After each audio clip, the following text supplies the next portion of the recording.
Hello, everybody. I should probably put my earbuds. I should probably put my headset in, eh? How's everybody doing? Having camera issues for a little bit there. Welcome in, everybody. Marie Curie, Mods, Wendy. Nice to see you all. And everybody in the bushes. I'm going to be doing some updates. You know, true crime is a really challenging industry because everybody wants to know the latest. And so I'm always trying to decide what time to go live. And, because half of you were probably, since the numbers are down now, watching, Pascal or Bullhorn Betty or whatever, because you want to know as soon as possible. But the algorithm asks us to stay at the same time every day. So it's always challenging to know when to go live. It truly is. But watch this. Nancy Guthrie, the mother of Today Show host Savannah Guthrie, who was abducted from her bed over the weekend in the Santa Catalina foothills, according to Pima County Sheriff Chris Nanos. We saw some things at the home that were concerning to us. We believe now, after we've processed that crime scene, that we do in fact have a crime scene, that we do in fact have a crime. The Pima County, sorry about that. The Pima County Sheriff's Office posted on social media that they are aware of reports circulating about possible ransom notes regarding the investigation into Nancy Guthrie. And KTAR reporter Heidi Hommel is joining us this morning from Tucson to talk. We've been live this week, so check your notification bells. Make sure that the dark, bold one is on notification. We were live twice yesterday. I tried to go live a third time, but nobody showed up for Melody Buzzard. We're going to do Jack and Lily later today at 3 p.m. I'm going to do a live tarot reading on that at 3 p.m. We're going to get into Daniel's mind. But first, we brought it here. We were one of the first here yesterday to break the news of the ransom note. And I had done a reading and said that there was a female and a male. And so I'm really curious to see. Now, there's different... The police, the sheriff has finally come out and said that there is a ransom note. So let's listen to this first. We're going to confirm there is a ransom note, and then we're going to confirm Hope. I wish Hope was here. Hope, yesterday, we're going to show you some pictures that you girls sent me. I know, honey. It's a YouTube thing. What can I say? It's a YouTube thing. Hope was bang on. I just was reluctant to show the pictures of Savannah Guthrie's sister and her husband because I don't want to be sued, quite frankly. But Ashley Banfield pulled it up, some evidence, and we're going to talk about that. Suzanne Guthrie's sister and her husband apparently are being investigated as suspects in the missing disappearance of her mother, Savannah Guthrie's mother, and the sister's mother. So we're going to keep listening to all this today. And at 3 p.m., I'm going to do a live poll and reading on Jack and Lily. And we're going to do a discussing of the interviews from Malaya's family that just came out yesterday or last night, middle of the night, a few hours ago. About it. Heidi, have they indicated if they believe these or any one of these ransom notes is legit? And what are people asking for? Good morning. Yes, the sheriff's department is taking the threat seriously. They think there's some credibility to these notes, but we don't know if they are legit. One of them went to KOLD in Tucson a couple days ago. They didn't report on it. Hey, Donna, nice to see you. My baby's army. Hello, honey. Got a note yesterday. We don't even know if these notes are coming from the same person. They're asking for an unspecified amount of Bitcoin, reportedly in the millions. It has a deadline. We don't know the deadline. But the most suspicious thing is that I guess there's details in one or many of these notes that only the abductor would know about the condition of Nancy's house. So it's scary, and the sheriff's department's taking it seriously. Yeah, as far as that TMZ received note, they said that they verified that Bitcoin address is real, and they said that this alleged ransom note also describes an item that the sender says was damaged in Nancy Guthrie's home, and that's the kind of thing you look for. Is it something that only the perpetrator of the crime would know about? Right. Here's what I'm curious to find out. How, if her alleged abductor, how are they going to prove she's alive, right? Back in the day, you'd hold up a newspaper with the day's date on it and send it in to show that it's up to date. That could be AI nowadays. In today's technology age, how do ransoms work? And even if the Guthrie family, if this ransom's real and the Guthrie family sends the crypto money, is that untraceable now? And then this person gets away. So these ransoms are, it's just extremely odd circumstances. So it's in the millions. Yesterday, I showed a picture when TMZ, I kind of zoomed in and I thought I saw 250, but it might be 50. Might have been, the two might have been a dollar sign because they said it's in the millions. So it wasn't 250,000. It's in the millions. I want to just clarify that and let's keep going. It's a crazy case. I feel pretty sad for Savannah Guthrie right now, wondering if her sister is behind this. Surrounding this disappearance. I know that the investigators and the sheriff are very reluctant to let any information out that might kind of alert the kidnappers that they're onto them or that they might have some idea who they are.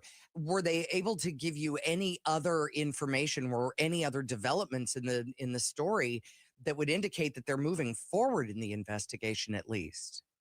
The sheriff's department is staying very tight-lipped, as to not blow any of their leads. But some stuff we found out yesterday that the sheriff's department will not confirm is that there appears to be blood splatters outside Nancy Guthrie's front door. Now, we don't know that these are blood splatters. And the sheriff's department, they said that they sent in DNA evidence to be testing, but they did not confirm that any of those DNA samples were blood. But, it very much in photographs I've seen from outside the house where I was yesterday, looks like that's what it is. So just very scary, bizarre, tragic case. All the neighbors, the community of Catalina Foothills hoping for the safe return of their neighbor Nancy.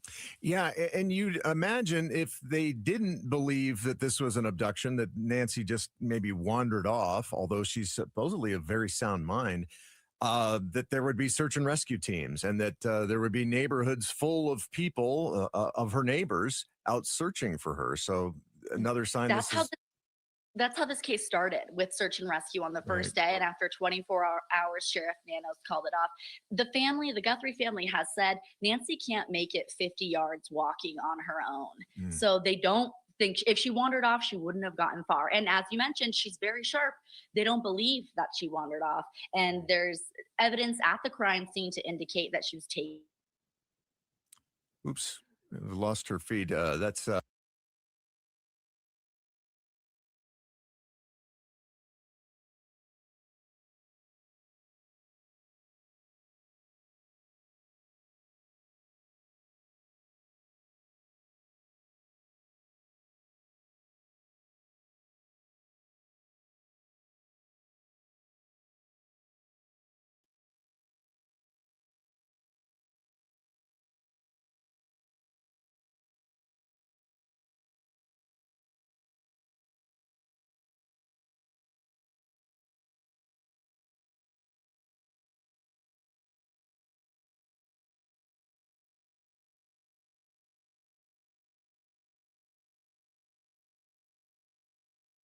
even if it's tiny, the tiniest thing can lead. An Enton from News Nation talking earlier and asking, kidnapping of Nancy Guthrie, Savannah Guthrie's mother in Tucson, Arizona.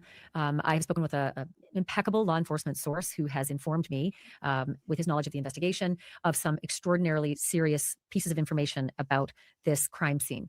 I can tell you that Mrs. Guthrie had cameras, plural, at this home, and that they were smashed. You may have heard Brian Enton from News Nation talking earlier and asking Sheriff Chris Nanos a question in the news conference. And again, today, I'm recording on February the 3rd. It's a Tuesday. The press conference that was early in the day, Brian asked the sheriff, the camera on the front of the house is missing. And the sheriff said, we are trying to get into the companies that, are proprietors of this kind of cloud information to get that, and said by today, he did not have that information, did not have whatever was recorded. But I can tell you they are Nest cameras. They are Nest cameras, plural, and that whoever did this may have smashed those cameras, plural. So they're not there, presumably because law enforcement took those smashed cameras as evidence. I can also tell you I've got information about which door in the house was actually left open. There's been some erroneous reporting about some things. I now have the information about that. I can tell you about blood in the house. I can confirm. Brian Enton has some incredible reporting and pictures of blood outside the house. He's going to join me in a moment. We're going to talk about that. I can also tell you whose car has been towed into evidence. And I can tell you that there is a family member who is being heavily looked at right now as a potential suspect. I'm going to bring that all to you in a moment. There's more information about Nancy's pacemaker. You probably have heard up until now that Nancy Guthrie had a pacemaker and it disconnected from her Apple devices, her Apple Watch, her Apple phone, which were left in the home at about 2 o'clock in the morning. And that is a significant time. And I will tell you why, that it is extraordinarily instructive to this investigation in terms of narrowing to a window. I'll explain why in a moment. Don't think that the pacemaker stopped working because she died. That's not it. No, I said this. I thought that the pacemaker was a location thing, and that's what Jennifer Coffendorfer said. I'm going to show you some of the pictures that we posted yesterday. I'm going to start doing more posts. We did 2 lives, so I didn't want to go live again with more updates, so I did a post. I'll show you some of those in a second, but it tells us that after 2 p.m. she wasn't close enough, or 2 a.m. rather, Sunday morning, she wasn't close enough to the house for the pacemaker to sink. And as far as the helicopter, yeah, Brian Etten reported that live a couple days ago. Yeah, he's the prime suspect right now. Yeah. So, yeah, absolutely. So let's keep watching. And JLR did not break that. Ashley Banfield broke it. So let's give credit where credit is due, please. Separation of Bluetooth between the things that the pacemaker was linked to, the Apple Watch and the phone. When they get out of range, you take your AirPods, you walk out, you leave an AirTag behind, you get a notice, you're disconnected. That's more what this is about, but the timing of it is specific to narrow down the investigative window. So I'm going to get into all the details of all of these little pieces of information that I told you, because I've just touched the tip of the iceberg, but I also want to get you up to speed on all the information that came out today from a few different sources. Number one, from the sheriff himself, who held a news conference and answered questions. And then also from Brian Enton, because he got some great information. And as I mentioned, he's going to be up in just a moment with me. We're going to talk about all his findings. So John Edwards is the assistant special agent in charge of the FBI in Tucson. He joined Sheriff Chris Nanos for the news conference today. Again, it's February 3rd, Tuesday. They held this update, but they didn't give a lot of information. They just said, basically, this is to answer your questions in the press. And I can tell you that we found out this is not a gated community. Okay, that was one report that came out. It's not a gated community. It's also very dark, and there are no streetlights. So very hard to see anything that might have been driving up and down those roads. The properties are huge, right?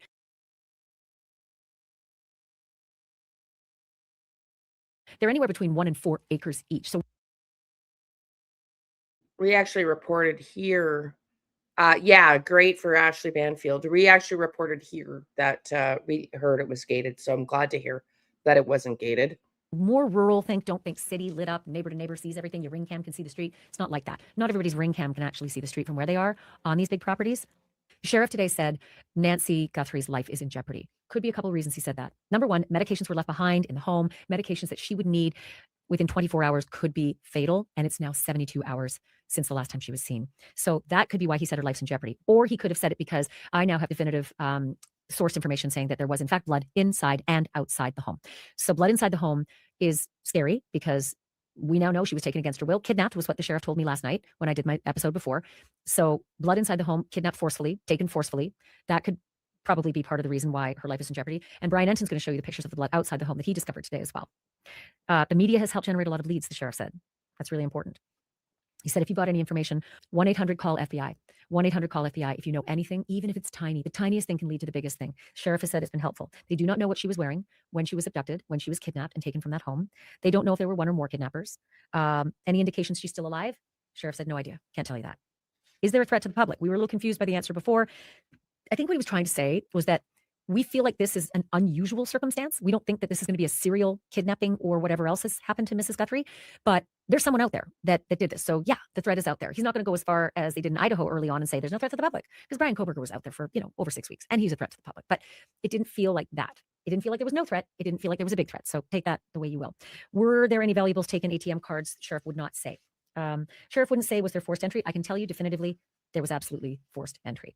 The pacemaker information, they didn't want to talk a lot about it, but I will tell you, my reporting, my source says that the 2 a.m. separation, when the pacemaker stopped responding to the devices it was connected to, the Apple phone, the Apple Watch, that is the time they are narrowing down this kidnapping to. Yes, she was last seen at 9:45, but the kidnapping, they are pegging it to that moment, because that is when the pacemaker that's inside the girl, the woman, the elderly mother who was taken out of that house. I know what you mean, Donna. I don't know, man. The first reading I did seems like it was, other than the medical staff, it could have been a medical emergency, right? The cards seem like I don't know. I know what you mean. I'm hoping not as well, but I don't know. I get a male and a female energy in this. I don't know. Separated. And so that is what they are now narrowing the disappearance time down to, according to my law enforcement source with knowledge of this investigation. Pacemaker separates 2 a.m. That's when they believe the actual kidnapping happened. The house was turned back over to the family yesterday after 6 p.m. Again, that would be Monday, February 2nd. They processed everything. Crime scene tape went up, done with the residents, turned back over to the family, but nobody washed the blood off the front steps up to the front door. And Brian Enton was able to go up and look at it because it's not a crime scene anymore. You're going to talk to Brian in a moment about that. I think I mentioned this before, but if I didn't, they are waiting for the camera information and very frustrated. Police are very frustrated by how long it's taking to get. I mean, that's a significant amount of blood. And now Ashley is saying that there's blood in the home as well. So this is really devastating. We have to pray for, I mean, God Almighty. Apparently, if she's not returned by Monday, she's going to be killed. They want the money or the money is not in their bank account. It's like, I'll show you the clip. It says Thursday and then it says Monday of the ransom note. I've got a visual here of the ransom note actually says. So it was very scary. Is it a legit ransom note? Is she still alive? I mean, a lot of things need to be worked on very, very quickly here. The Nest company, I learned that it is the Nest company. It's not Ring Cams, it's not Ring.com. It's Nest cameras that were out front that were smashed. They are waiting for the corporate Nest executives to yield that information back to the sheriff. Listen, 72 hours. It's been a long time. I can understand why the sheriff would be frustrated that it's taking this long. This was at, again, 1:30 today. It's about 7 hours ago. So that might have happened in the last 7 hours. Maybe the sheriff has that camera information now. And with those cameras being smashed, right? That's evidence. All of that is evidence, right? What was the tool used to smash them? What did it look like? All of that. And so when Brian Enton asked the sheriff, the cameras are missing, and the sheriff wouldn't go there, clearly the police have taken those cameras, smashed as evidence, and those are now in evidence lockup as part of this investigation. But again, I can't reiterate enough how dark this area is. No street lights, dark and rural. Oh no, honey. Whoever smashed those cameras could very well have been completely cloaked, and that may not help a lot. Maybe you'll see someone's gate. Maybe the exterior lights were off on the home. Who knows? Depends on what kind of Nest cam she has. Does it show night vision? I mean, there's lots of different levels that you can get. Who knows what information that will yield? Whoever smashed those cameras, what will we see? What kind of... Okay, can we try to... I'm going to try to ignore the chat because I can't keep getting interrupted with side comments. We're never going to get through this. The pictures of her arm, Donna being bruised, those go way back. So she was on blood thinners, yes. But those pictures of the bruises go way, way, way back. Years ago, you can see her arms have bruises on them when she was visiting the Today Show.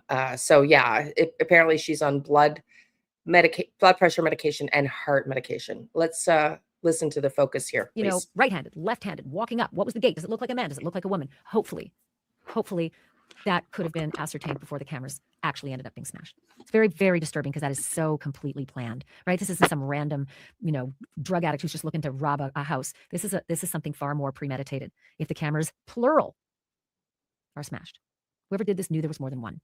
I am going to have all of this for you in exquisite detail in just a minute. I do have to just tell you this. I have sponsors that make this podcast possible, and I just want to free download. Okay, back to the information on the case. The investigation is not yielding enough money for the sheriff to feel as though he needed to give more regular updates because he said, I'm not giving another one for 2 days. Not until Thursday, February the 5th. Today's the Tuesday, the 3rd, unless warranted, unless something happens. Yeah, I was supposed to I had plans for today, which is why I said I might not be on today, and those got postponed to Friday. So Friday, I'm going to be doing some tarot readings. I'm going to do one live one this afternoon on Jack and Lily and get inside what's going on inside Daniel's mind.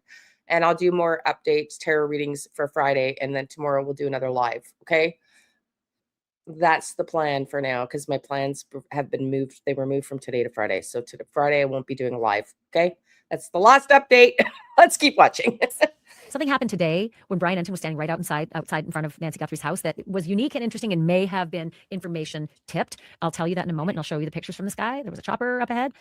So I'll tell you that in just a moment. But it was super fascinating that the sheriff wouldn't confirm blood evidence, but Brian Enton confirmed it outside, and I have confirmed it inside. There was blood inside the home. There was blood outside the home. So let me get to some of Brian Enton's amazing reporting as well before I give you a little bit more of what my law enforcement sources told me, especially about the prime suspect and the car that was towed. That's very, very distressing. Brian Brian also learned about forced entry into the house, and he learned of the 2 alleged ransom notes. We're going to talk at length about that. One went to TMZ, one went to a local TV station in Tucson. We have thoughts. Lots of people have thoughts. The sheriff has some thoughts, apparently. But I'll talk to Brian about that in a moment, and I will read for you what those are. I'm also going to tell you this, that the sheriff was concerned enough that he put out a statement with a QR code. Okay? Let me read this. Sheriff said, "We are aware of reports circulating about possible ransom notes, plural. It's ransom note, parentheses S, so a note or notes, regarding the investigation into Nancy Guthrie. We are taking all tips and leads very seriously. Anything that comes in goes directly to our detectives who are coordinating with the FBI. We encourage anyone who may have information, any information, or tips to share via this QR code." So he answered the question too during the press conference when he was asked about, were there ransom notes? Has anybody reached out to Savannah Guthrie or her family? Who takes an 84-year-old woman? What's the point? It would seem like they'd want something. And he didn't say no. He just said the same thing that you just heard. We're looking at all leads. So they may have looked at the TMZ lead right before that press. Okay. That has since come out and has been confirmed. Okay. Yeah. Thank you, Wendy. I want to also say, I keep stopping. I'm so sorry, but there's always so much to say. It's impossible to remember it all. Don't ever worry about sending me stuff. Okay. Wendy, my dear, love you. I know I have PTSD, but that's up to me to manage. And I'll just get out of my inbox and not check it regularly if I'm feeling pressured, right? So I need and rely on you, ladies and gentlemen, to send me stuff because it's impossible to have eyes everywhere. Not only that, because of the way the algorithm works, you probably all have access to information. One, I'm not on Facebook, TikTok, or anything else. And you all probably are directed towards other creators in the algorithm and other information. It's literally impossible, especially since I want to expand on the cases we cover. I didn't understand, Don, I meant to email you yesterday. I didn't understand what Gypsy said about an update on Sebastian. If you know that, are you still doing modding for Crime Time Buzz? If you are, let me know what's going on with Sebastian, because I can't find what she said and I don't understand what she was saying yesterday. We got Jack and Lily we're trying to cover updates on Melody Buzzard.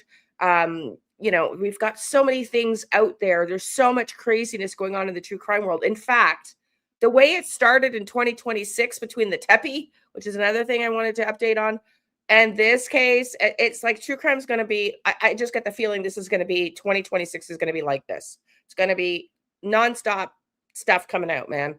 So it's impossible to have eyes everywhere. The minute I think I want to do an update on something new comes out. It's impossible. So your tips and your emails are invaluable. So never feel bad about those. I always welcome those to mods, to anybody. Yeah, chaos cry. That's why Donna's like, could you please give us a time between my own life, because I was supposed to babysit my grandson because my daughter's shift changed. And that got moved again. It's like and Grizzly said this when she was interviewed. Like somebody asked her, what are you doing next? It's like, I don't know. It's true crime. It's like, you got to go with the flow by the minute, it's always changing. It's always fly by the seat of your pants. And so that's why hopefully you guys will start to get notifications. If you're not getting notifications, unsubscribe, resubscribe on the notification. Okay, I'm done talking. Let's get to this or we're never going to get through this live. But I will see those that are interested in Jack and Lily, and I'm going to do a tarot poll. What's going on inside Daniel's mind? You can ask questions. We're also going to cover the interviews from Alea's family since his arrest. Okay, let's go. Conference, and they weren't ready to say whether they thought it was legit or just some hoaxer. And maybe the Tucson TV station got one as well. It was a scam artist born every day. So, by the way, very illegal, very traceable. We'll get to that. Okay. Savannah put out a post today, and the Today Show, obviously this is their colleague. I'm a colleague of Savannah's. I worked with Savannah for years. We've been friends for years. We've done charity events together. She's dear. She's very dear to me, and it's breaking my heart that she is down there where she grew up in Tucson, trying to find her mom. And she gave She's the Today Show a state. Friggin' sweet and adorable. Her energy is precious. I mean, she reminds me, it reminds me of the Monique Tepe here, where somebody had a beef. I don't know, potentially, because we saw the royalty on my first pick card come up. You know, it's like, I don't know, man. She and her sister, she herself said, are completely diabolically opposite. And when you look at the pictures of them side by each, their energy is exactly opposite. She is just a princess, a sweetheart. You can tell from her energy, just a pure, genuine soul. And I feel horrible for her in this. About where they stand at this point. This is how the Today Show aired it. Chanel is in for Savannah once again, who remained with her family in Arizona. Good morning, and that is where we begin this morning. The disappearance of Nancy Guthrie, Savannah's mother, and a beloved part of our Today family. Authorities in Arizona now saying the 84-year-old appears to be the victim of an abduction. Overnight, Savannah posting this image on Instagram. Please pray. She went on to write, we believe in prayer. We believe in voices raised in unison, in love, in hope. We believe in goodness. We believe in humanity. Above all, we believe in him. She added, thank you for lifting your prayers with ours for our beloved mom, our dearest Nancy, a woman of deep conviction, a good and faithful servant. Raise your prayers with us and believe with us that she will be lifted by them in this very moment. She goes on to say, we need you. Bring her home. And obviously, Savannah's not on the Today Show. She wasn't on yesterday either. And she will not be going to Italy to do the Winter Olympics. This is huge for Savannah. This is every 4 years. It is one of the biggest assignments. The amount of prep that it takes to do the Olympics, it's weeks and weeks and weeks of work. And she's not going. And someone is going to have to take her place and get up to speed and cover for her. But how heartbreaking that is that she's not going to be able to do that. And she will not be at the Winter Olympics at all for that coverage.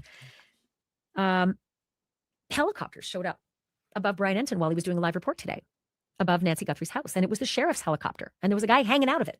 And it was low. It was low enough to see him hanging out of it and looking around. And that wasn't the only emergency vehicle either. I'm going to tell you about that when I talk to Brian. It was another vehicle. I mean, he was in the middle of doing his interview. I was watching and he's like, hey guys, I gotta go. Look at this. There's a helicopter hovering overhead. He was like really into the helicopter. It was really interesting to watch. It was like, we're done here. Something big's going on. I gotta go check it out. That was law enforcement related, and it does speak volumes to what might have happened that sent those two vehicles out, the helicopter and the pickup truck. Tell you that in a moment. First, let me tell you some devastating stuff. So my law enforcement source tells me that the back door of the Guthrie home was the door that was left wide open. Was it the point of entry? Back door. Was it the point of egress? Back door. Okay, everybody, let me know, but first, before we keep going here, do you think Nancy Guthrie is still alive? Yes or no? Know that. But it was open, wide open, and it was in the back, not the front. Brian Enton saw blood at the front door. So did a struggle happen at the front door? Was there a doorbell rung at 2 a.m.? Why was the back door open? A lot of questions there. But the back door, according to my law enforcement source, was left wide open. I told you already, 100% Thank you, Donna, blood honey. inside the house. My law enforcement source told me that police have now towed and impounded the vehicle belonging to Nancy Guthrie's daughter, Annie Guthrie. This is important because you've heard that the last point of contact with Nancy Guthrie was when she was dropped off by her daughter at 9:45-ish at night on Saturday night. So Annie Guthrie, and possibly her husband as well, Tommaso Cioni, were the last people to see her at 9:45 at night, Saturday night. Sunday morning, 11 a.m., church members reached out to the family. Hey, your mom wasn't in church. Not normal. She's always there. What's up? Family member goes over, calls, family member remembers, goes to the house, calls 911, and the investigation begins. But they have towed Annie Guthrie's car. And there is some connection to Annie Guthrie's car and Nancy Guthrie's son-in-law. That would be Annie's husband, Tommaso Cioni, age 50, from Tucson, Arizona, married to Annie P. Guthrie, Savannah's sister. And my law enforcement source tells me that Tommaso Cioni is the prime suspect in this case. Again, law enforcement source tells me that Nancy Guthrie's son-in-law, married to Annie Guthrie, Savannah's sister, is maybe a prime suspect in this case. At the very least, let me tamp that down, because sometimes it's the first person you're looking at, not prime as in there's no one else. Okay, so let's be really mindful of that. Families are always looked at first as well. It doesn't mean right away. Listen, Ed Smart was targeted for weeks as, without question, somebody they needed to look at. Possible suspect, right? Heartbreaking for Ed and Lois Smart, because it wasn't them. who took Elizabeth, right? But that's what happens. When anything happens like this, familial abductions, the families looked at first, and Annie and or Thomas O'Cioni were the last people to see Nancy Guthrie at 9:45 at night, the night before she disappeared, abducted, kidnapped. Kidnapped was the word that the sheriff used with me. But it's very distressing to think that that this law enforcement source is telling me that Thomas O'Cioni is maybe a prime suspect in this case at this point, and that the car belonging to Annie has been towed and impounded and is in evidence. That's the word that was used with me. This law enforcement source also Well, that's what I would say, Marie. I would say, listen, yeah, I heard, well, I didn't hear that they created a song about loving murder, but I heard that he was in a grunge band, like really grungy lyrics and stuff, you know? But they are not providing proof of life. Well, do we know that for sure? Donna, do you know that for sure? But Marie, you're right. Like, either the ransom is fake and it's someone else, or she's alive and the ransom is real, right? But man, that seems like a lot of blood. But then why remove her from the home? You know, not yet. Yeah. Well, yeah, I know. Let's keep watching this, and then I'll show you a screenshot here. Let me pull it up. Let me just see. Hang on. I'll stop this. I'm going to show you now. I'll pull that back up in a second. Hang on. Whoops. Hang on. For the love of God. Where is it?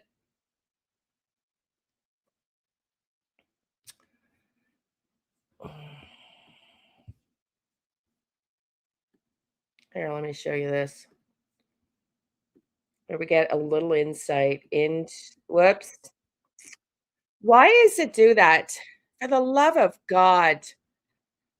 The minute you try to put something up on your screen, even though you've got it not playing, it just wants to start playing. Okay, so here we go. I stopped it here deliberately so you could see. According to the Scripps News in Tucson, they received a ransom note referencing Nancy Guthrie, Savannah Guthrie's mother. It makes a specific demand for several $1 million in Bitcoin by Thursday and threatens to kill her if payment is not received by Monday. It also makes specific reference to 2 pieces of evidence at the crime scene, which cannot authenticate as legitimate, Kagan has forwarded the full contents of the note to investigators and authorities. So listen, we have confirmed from the sheriff, that they smashed and took the Ring cameras, Marie Curie, which is why I was saying, well, if they had inside Ring cameras, they would know who did it. Well, they removed them and took them with them.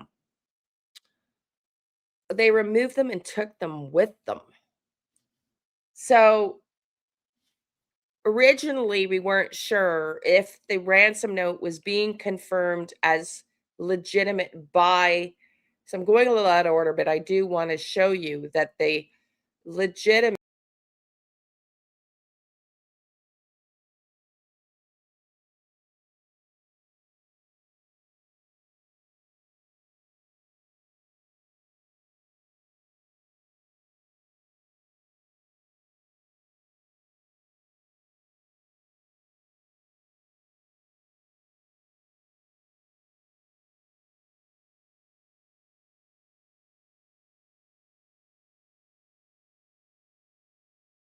Oh, gotta love StreamYard. Gotta love StreamYard when it boots you out of your own it boots you out of your own live stream. No sound?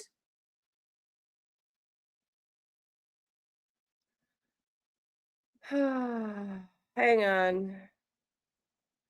Jesus Christ. Gotta love StreamYard. Yeah. Look at, so here we go. We're going to go back to Ashley Banfield in a second, but just to keep everybody's, understanding while we watch Ashley Banfield, of what's going on correct. We did not know when we broke yesterday. whether or not the sheriff had confirmed it to be true. And apparently they have now confirmed that there is a ransom note as part of the investigation. Listen up. We are learning about a possible new clue in the search for the mother of Today Show co-host Savannah Guthrie this morning. Authorities are looking into whether a ransom note sent to a local TV station there in Arizona is legitimate. Jonathan Vigliotti spoke with a Pima County sheriff who said they felt compelled to share the note with Guthrie's family. The thousands of tips that you get, you don't show everything. Well, no, because some of them just don't have any. This rose to the sure level. does. Sure does. It's more threatening. You guys asked, was there any threats? This was pretty threatening. Jared Hill joins me here in studio now. He's been following this heartbreaking case since it broke. Jared, Donna. what do we know? Errol, investigators said that they had hoped to keep this purported ransom note under wraps, at least until TMZ reported they too received what seems to be a ransom note. While the legitimacy is still a question, investigators say that they are taking this and every piece of evidence seriously as they search for Nancy Guthrie. We don't know where she is. Critical questions as the search for Nancy Guthrie, mom of Today Show co-host Savannah Guthrie, stretches into a fourth day. We do believe that Nancy was taken from her home against her will. Pima County Sheriff Chris Nanos confirms to CBS News an apparent ransom note sent to a local TV station is now a part of the investigation. In it, specific details about the 84-year-old's home and what she was wearing the night she went missing, but he would not confirm its authenticity. It's like any piece of evidence.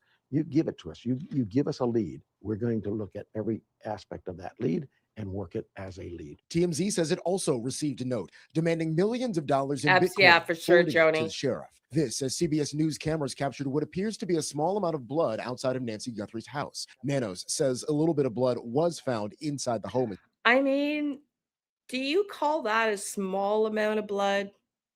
I mean, it's not a massive amount of blood, but I wouldn't call it small amount either. Yeah, I think she did too, Joni. I know it seems like a lot of a house for an 84-year-old, but you know, she was rumored to be quite wealthy herself. So, hey, my grandmother did the same thing. Not nearly as big a home, but she lived till she was 93. My dad's mom, she had an amazing pension. My grandfather was up on the board of directors for Health Canada. He was a scientist. He had his PhD, and she had a very good. He had a really good pension, and she had caregivers come. She refused to go to the hospital and help her clean and do groceries and take her out to do errands. And yeah, so it happens. As well. We've submitted all kinds of samples for DNA, and we've gotten some. Yeah, back, she but was on nothing blood to indicate thinners. any suspects. The FBI is assisting conducting interviews and analyzing local cell phone data. The agency also asking for the public's help. Every lead and tip is important. Where did you get that? I'm trying to stay on topic. I truly am. So I'm going to ignore the chat for a little bit so we can keep going here. But I don't know where you heard that. But if you have something that you heard and you can remember where you heard it, include that. That'd be great, because I don't like to, which is why I didn't put Hope's pictures up yesterday. I'm sorry, Hope, when she comes in. She was right. Hope's got incredible instincts. She was right about the son-in-law, and you guys sent this to me yesterday. I'll show you the post we made, but I didn't want to jump into accusations, particularly when you're talking about a celebrity family and her sister being allegedly and husband being investigated. You know, I didn't want to put that out there, but it's been confirmed now. So it's crazy. So keep listening. We're going to go back to Ashley Banfield and then a few other videos. Aggressively pursuing and looking into every single one. As the search continues, the sheriff says he does not believe the broader community is in danger. The sheriff also says surveillance video hasn't yielded any clues yet. They're trying to recover any possible footage that might have auto-deleted. Meanwhile, yesterday, President Trump said he is planning on calling Savannah Guthrie, describing the situation, Errol, as terrible. Yeah. All right, Jared, thank you very much. For more on what investigators might be looking into, we're joined now by Doug Coons, founder and CEO of Veracity and a former special agent and supervisory special agent of the FBI. Good morning. I agree, Donna. He's not hard to look at. I didn't even look at him earlier, but I'm like, wow, he's cute. Doug, so give us your take here. How does this apparent ransom note, the legitimacy is still being looked into, but if it does turn out to be real, how does it change the investigation? Well, it's like the sheriff said, it's another piece of evidence, and it's treated as such. They're still working on authenticating it. You know, some of the details, my understanding is that they knew things about the crime scene that were not made public yet. That still doesn't automatically jump you to authenticating it. So it's going to be run to ground just like any other piece of evidence. You're going to look at the one where what, how, why, where did it come from, who might have sent it, who did it go to, how was it sent? All those things have to be answered. And if it is then authenticated, perhaps that starts a dialogue with whoever's responsible. But the concern is this is public. Other people know that you have a missing person, See her and arms? anybody can See her arms, Donna? See how bruised this is? So yeah, these pictures of her arms go bruised go way back. Like I looked at several photos when she appeared on the Today Show with Savannah as a guest. Apparently it happened fairly frequently. I'm Canadian, so don't watch CBS Morning News, but see that she absolutely, my grandmother had that one, had blood issues as well, very easily bruised. So my dad too, as he got older. send in a ransom note and say, yeah, it was us, and we want these millions of dollars in crypto. And you just can't assume that is accurate. Right. You'd hate for investigators to be distracted as they race to find and save Nancy. Let's just wonder that if there is a demand for money, does that mean the victim may be better treated? Because we do know that Nancy is at least without her medication, which she does need. It's possible. It's hard to speculate on that because every criminal, every person that would do something like that is different. You don't know about their emotional state, about their desperation. There's so many factors. It's hard to answer that question. The medication, and that's certainly of concern. You know, this isn't just a minor thing. It's something that she needs to survive, and that will certainly play a factor. And perhaps that will push this along faster than it might have gone. But we'll just have to wait and see on that one. So I'm going to pull out my spidey sense here, which is one of the things I wanted to talk to Donna about with the change in this channel's direction. Historically, Nancy Guthrie did not come from wealth. After her husband Charles died in the 1980s, she raised Savannah and her two siblings as a single mother. Savannah has frequently credited her mother's selflessness and sacrifice for allowing her to pursue a journalism career. Nothing to the family, could not afford college dorms at the time. Wow. Thank you for the update, Donna. Thank you, honey. Yeah, my spidey sense yesterday, I said, I feel like if a ransom note's coming, it's today and not like an hour or a few hours later after I said that on the live stream. Did that note not come forward? So I don't know. I don't know, man. I want to do, so my question here is, I'm trying to, you know, I want to do intuitive stuff, but not just tarot. And I'm trying to figure out a direction of doing lives that include intuitive stuff, you know, because, yeah, thank you, Donna, as well. But anyway, we can talk about that another day because it's just, yeah, anyways. Let's go back to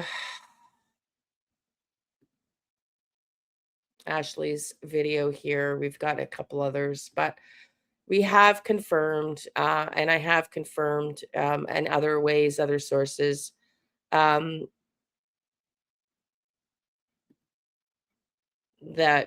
this reporting is accurate. By the way, let's go. Said to me, who has a motive to kidnap an 84-year-old woman?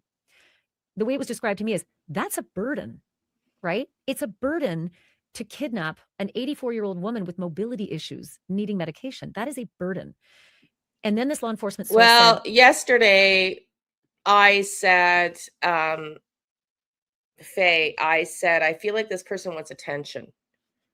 And I feel like I'm right there. I feel like this person got really pissed off about the media news release. And we don't know that the family doesn't have a ransom note just because it hasn't been reported. We don't know whether or not they sent this directly to them.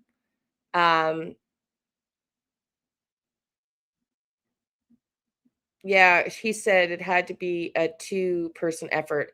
Yeah, well, that's what I said. I think it's got to be two people at least. That's what I was saying yesterday. Like, you got to remember, I think they have her medication. I think that they may have taken some extra medication, which is why I said if I were the police, I would be counting what's left in her bottle and go back to the day that it was refilled and see if they took some pills with her, especially if the daughter's involved in this. Does the daughter really want to kill her mother? did they intend on her getting hurt? Sent to the news stations in the area. Yeah, ransom letters were sent. Here's where I feel bad, because we ran with it first outside, as far as I could see in my circle of reference on YouTube. Right after TMZ, we were sort of the first to run with it. And that's because I trust TMZ. They used to be, you feel it's a distraction? Yeah, I don't. But hey, who will find out, right? I don't. I think it's legitimate. I said that yesterday too. I feel it's legitimate. And I said I felt that they were deliberately waiting until they knew that this would be imminently dangerous for Nancy without her medication. And so that's why they wanted it to go to the press, because the police have said that they originally did not want to confirm this because they were hoping it wouldn't get reported. And then TMZ went and reported it. And so they've had to come back out and say, yeah, we got the note. They didn't originally want to, because I think this person wants and wanted it to go viral so that the pressure is on and the emergency of the pressure is now forefront, if that makes sense. That's what I picked up on intuitively yesterday. And I'm going to continue and want to delve not just into tarot, but when we're live here and I get an intuitive hit, I'm not saying I'm right all the time, but shit, my first reading on this is 50, 60% bang on. The medical staff came out. Now, whether that was a medical emergency or that was referring to the pacemaker, I don't really know. But the other parts of it came out. And my spidey sense, when I said yesterday, I feel like they're going to come out with a ransom note. If they have her and there's a ransom note, it's going to come out today. That they were deliberately waiting for her, Nancy, to be in imminent danger health-wise. And I do sense that they wanted this to go viral, which is why they deliberately sent it, because now the pressure, that police sheriff, gosh, I have so much empathy for him. You could tell, and he has said it, and he has told us that he's not used to the mainstream media. He's used to his local news. He doesn't do well in press briefings. He's used to just speaking off the cuff, and he wasn't used to being grilled. And he went on every night, that first night after he came out, and did all the news stations, podcasts. And then he came out yesterday and he said, "Thank you, honey. Thank you, Marie. I appreciate that." I'm not trying to toot my own horn. I'm just saying I'm trying to be authentic to myself while growing the channel. And it's hard. Like, when I get hits, I want to say that, because that's who I am. I live my whole life on hits all the time. And sometimes they're not accurate and sometimes they are. I don't think they want to be infamous. I really picked up on this being money and money issue. And there's some anger and animosity there, I think, towards Savannah, because of the royalty, or towards Nancy herself, crown coming out. So I'm not sure about that. But anyways, all that to say, I want to pull harder on my intuitive stuff. And I want you guys and gals to use your intuition too, because for me, it's such an important life skill, especially nowadays, right? Especially nowadays. And, I heard there was some issues with religion. Well, I heard Tara say that. I don't normally follow other people's readings, but I'm not sure I can confirm that just because it was a reading. I don't confirm my readings to be factual either. But that's what Tara got, but I haven't heard it anywhere else. So yeah, let's see if, again, that's the balance I'm trying to create here, Donna, which is really hard, is about intuitive hits versus true reporting, right? Because you have to be careful. Okay, let's finish up here. So you look at people who would have a benefit to an 84-year-old woman going away, disappearing, or dying. Sometimes it's somebody who has an insurance benefit from that. Sometimes it's somebody who may benefit because there's a debt, and that may be helpful. These are just musings. They are not evidence, okay? But they are musings from people I trust implicitly due to their longevity in the business of investigating this exact kind of thing. I told you already about the pacemaker information. The law enforcement sources have narrowed it down to the kidnapping happening at 2 a.m. based on the pacemaker stopping at 2 a.m. That's when they believe Nancy was taken from that house. All forms of DNA were submitted, right? But the sheriff himself said that it came back. Like, so far, the details that have come back have not pointed to a suspect, which tells them that it was likely Nancy's blood, not a suspect. Or at least nothing has come back yet to point to a suspect regarding the blood. My law enforcement source said that they will be searching every single cell phone ping, the geofencing, all the rest. This source told me that this is someone who knew where the cameras were, somebody who was familiar with this home, this premises, this woman. They knew where the cameras were in order to smash those Nest cameras, plural. Okay. And as far as the TMZ ransom note, my source says that they don't believe that this is real. They think it's just troublemakers trying to insert themselves into this story. Could that change? Yes. Just want to give you a little bit of information on Thomas Osioni, Annie Guthrie's husband, whom at this point I am told again may be a prime suspect in this case. He's 50, from Tucson. His bio from a website that's an Italian website, an official Italian website for the Taparulan Society, Cultural Association, the Taparulan Cultural Association, a nonprofit focused on promoting contemporary artists. His bio says, I was born in San Giovanni, Valderno on June 18, 1975. Since 2006, I have lived in Tucson, Arizona. I write when I have the chance. I study lizards. I play the electric bass. I make homemade pasta. LinkedIn reports that Thomas Osioni is a teacher at Basis Oro Valley School from 2007 until present. Says he's a primary instructor for 6th grade science and AP biology. Reverb Nation, that's a music website, says that he put out an album with a 3-man music group called Early Black. Music is apparently available, but that's all I know about Annie Guthrie's husband, who, again, one law enforcement source, very connected, highly regarded, impeccable credentials, knowledge of this investigation, says that Thomas Osioni, Annie P. Guthrie's husband, may be the prime suspect in this case, and Annie's vehicle has been towed, impounded, and is now in evidence. Very distressing. So Brian Enton is with me from News Nation. He's been doing some incredible work since landing on the ground in Tucson. Brian, you have done, again, some outstanding reporting out in front of Nancy Guthrie's home. When the crime scene was turned over to the family, you found a blood trail. Yeah, we did. And I was kind of surprised, actually, that it was not a crime scene anymore. I don't know why I just expected that they would still have some tape outside. You know, when you cover these things, they'll have like one police car that stays behind. Everybody left. I mean, it was just empty, except there were some, what I thought were family members coming and going today. I don't know who they were. So we decided, like, let's just go knock on the door and see if anybody is home, you know, just to kind of see what's going on, since it's not a crime scene. It's all open back up. And so walking up to the front door, you could see that there was blood right outside the front door on the ground, like on the stoop right there, right near the front mat going in. Just, you know, not a ton of blood, but it was definitely blood. It was all right there. And then when you looked up, you could see where the camera was, right by, like, almost like where it looked like a doorbell, but it was a camera, and the camera was gone. Well, and my information from my source is that those cameras were smashed, not just the front one. There was a second one. Whoever did this knew there were two, smashed them. So presumably Oh, Hope, you're here. No worries. Yeah, you're going to have to unsubscribe and resubscribe and see if you get the notifications, because they just aren't working. Hope, honey, I was just saying, I'm sorry I didn't want to put out your pictures yesterday without validation, particularly, you know, you don't want to accuse a famous person's sibling of anything, but it looks like you might have been right, honey. They're investigating the sisters and her husband or boyfriend, in this crime. The fact that you saw that they're gone means that the police took them for evidence. Yeah, well, what's interesting, though, is when I asked I was at the press conference and I asked the sheriff, we noticed that the camera is gone in the front.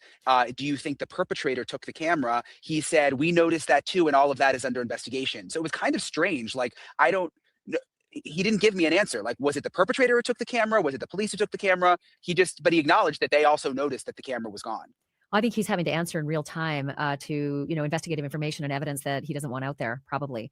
And having to, you know, tap dance in front of live cameras, which is really hard. I mean, this is a small place. Tucson has barely had, you know, massive crime. I think one of the biggest things was Gabby Giffords, like, 15, 20 years ago. So this is a lot. This is a big crime for them to process, and the media attention is sort of stifling. You know, it's really, really hard. Let's just talk a little bit about that blood trail a little bit before we go more into the cameras. But okay, so today's Wednesday, February 4th. If this is legitimate, the money has been demanded. If you're just coming in, we showed a screenshot. The money was demanded to be arriving. They were demanding it by Thursday, tomorrow, and if not by Monday, the latest, they were going to kill Nancy if it's true. So I'm guessing, and the sheriff's also vowed to do an update tomorrow, Thursday. So we are going to be live covering updates tomorrow. But I have a feeling this is going to wrap up by tomorrow. I just have a feeling we're going to hear an arrest or something by tomorrow. I'm just saying. You find the blood trail at the front door. The front door is closed. At least it is now. My law enforcement source has told me the back door was wide open, which sort of gives you just so many questions. Is that where the perpetrator came in? Is that where the perpetrator went out with Mrs. Guthrie? Did Mrs. Guthrie answer the front door at 2 a.m. and there was a pitched fight and that's why the blood is there? Because I think you mentioned the blood doesn't go further out along the stones to the driveway. Yeah, that's right. We looked and it was just in that area near the door. It's not like there were droplets that went out to where the driveway is or even in the driveway, which made me think, I mean, did they take Miss Guthrie out the front? And like you said, the back door being open, maybe they came in the back and took her out the front and into a car. And maybe that's why the blood just stopped right there. We just don't know.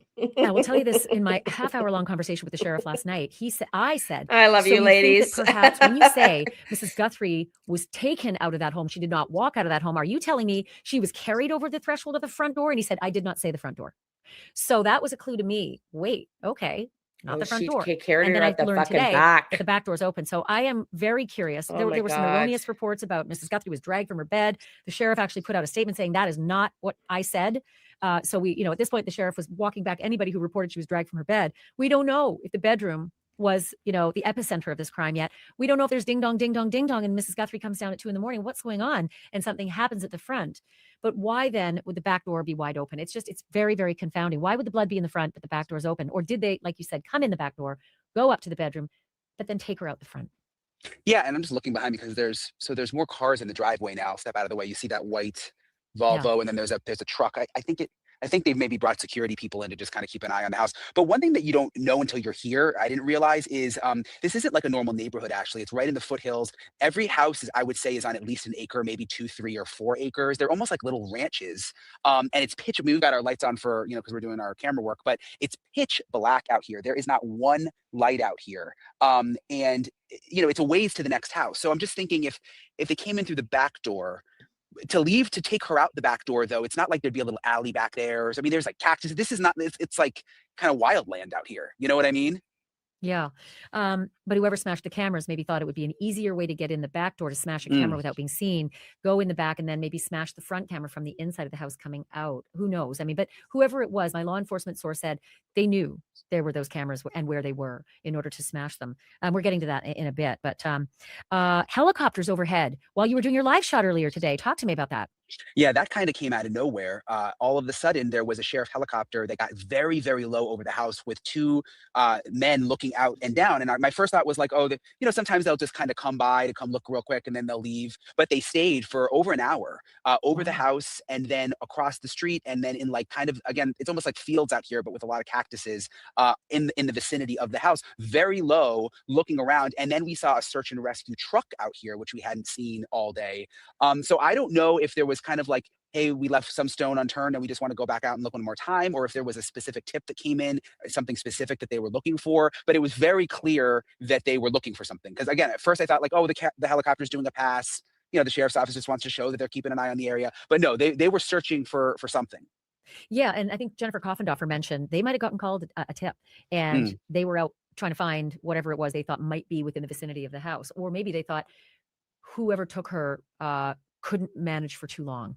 And maybe there was something in the wilds. Like you said, it's pretty rural out there. The other thing that's upsetting, and I don't want to think this, is that, if you're going to leave a body somewhere, there are so many wild animals in that area at night. It's very, very hard to keep the integrity of a potential body, if there is one, intact for a long time. How did the blood get, if they took her out the front door or back door, like is being reported? How did the blood end up at the front? Because they've confirmed that was Nancy's blood, from what I understand. They've also confirmed that there's blood inside the home. Ashley Banfield's reporting.